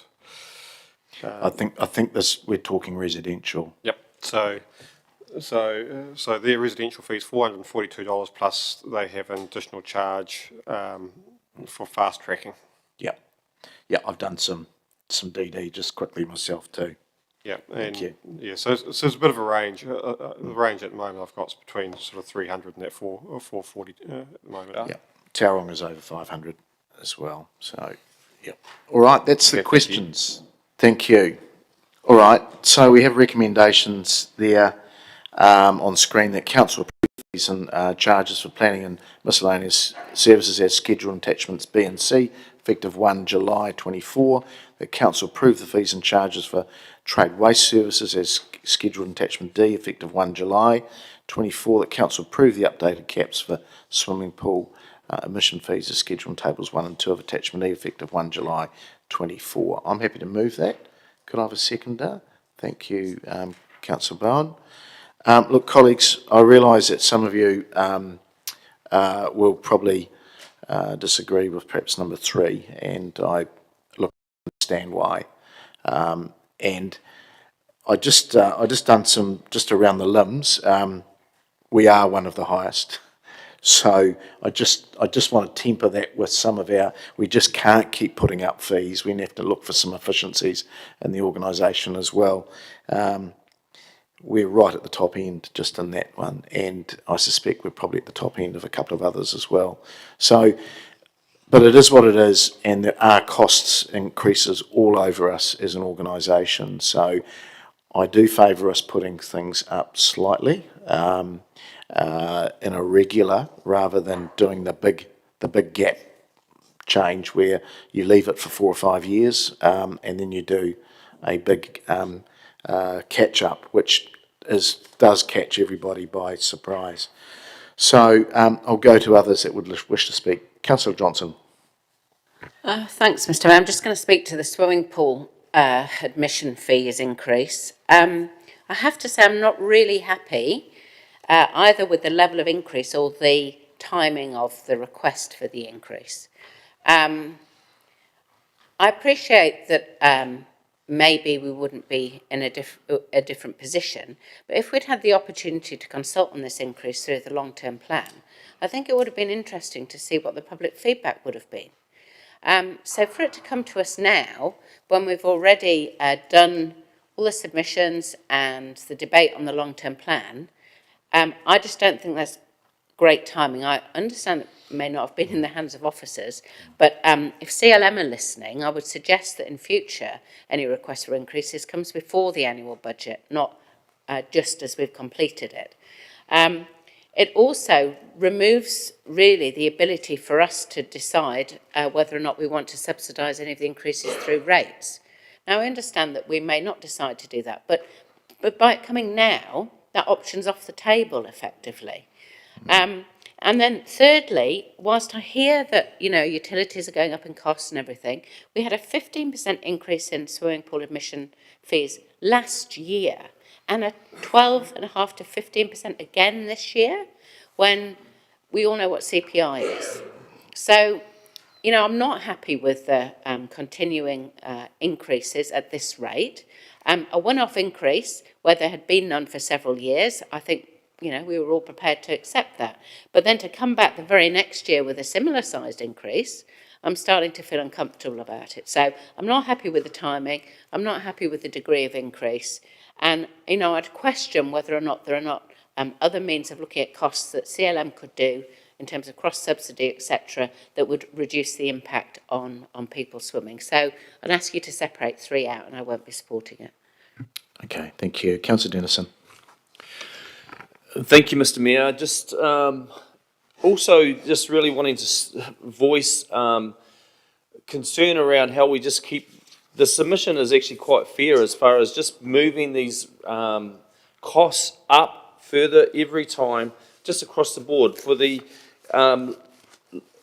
land information memorandum, it's moving from 487 to 521. And what's more really needed to be done to do that service than sit on your laptop and pull up the documents and forward them onto the. It might sound a little bit simplistic, but I don't see it being way more than that.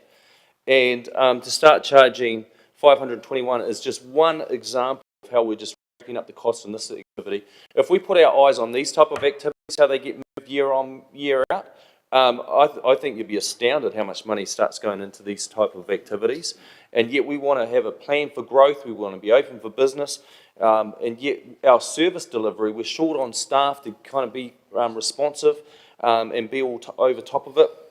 And so my concern is really voiced, not necessarily just on the item 3, but type of these miscellaneous services and all these other activities. It's not lost on me how they get ramped up each year. Thank you. Councillor Barrett. Thank you, Mr. Mayor. As one of a few elected members that spent some time advocating for fees and services to not become a diminishing portion of revenue, I am pleased to note that we're at least in line with where we started. I still am of the view that I'm concerned about the parity between fees and charges and what we force out of people's pockets on rates, noting that fees and charges are discretionary by and large. As Councillor Johnson very eloquently outlined, recommendation 3 is certainly something that I'm not comfortable with at this stage, and I'm disappointed that we're kind of, stuck then in a position that there probably aren't too many good options in front of us. But I am particularly concerned about the approach where we first differentiate a fee structure based on ability to pay, or at least perceived ability to pay, between a general adult and, say, a child or a tertiary student, etc. Differentiate, but then we go and we apply a flat across the board increase to that in terms of dollar cents, but it's actually a percentage-wise increase. It is towards 16% for those at the lower end and less than that for those on the upper end. So I don't think that very well gels with me in terms of taking an across-the-board flat increase when we've already got a differentiated structure to try to accommodate ability to pay. So what I'm left with is going to test the room and see within that fee structure, which is proposed at $680 and $580, to see if there is an appetite to take the adult to $7 and keep the child at $550, the tertiary at $550, the seniors at $550, and the CSC at $550. That is a reasonably small increment, I will acknowledge, and so it may or may not prove to be meaningful to people, but I think it is well within the spirit of what we're trying to achieve with the fee structure to ensure that those that have less ability to pay or have less means have a bit of a better opportunity to still continue to use that service. So I just ask if there is a seconder in the room around $7 and $550. Now, it sounds a bit like an auction. If there is, that's great, and we'll test that and see where that goes. But I'd like to see us take that approach. It looks like Councillor Hancock's prepared a second. Thank you. All right, what we'll do is, while that's getting set up, because these are separated, and we'll come back to that amendment under 3, but we've got 1 and 2. Does anybody else want to speak to 1 and 2? There being none, we will vote on 1 and 2, please.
All right, now we're speaking to the amendment first. Are you speaking to the amendment? Okay, councillor. Just in regards to, there must be some entry figures that would show this being modelled out, just to understand the impact of what that would create. Is that possible? Is that just want to have it confirmed that numbers must be able to model what this effect might have.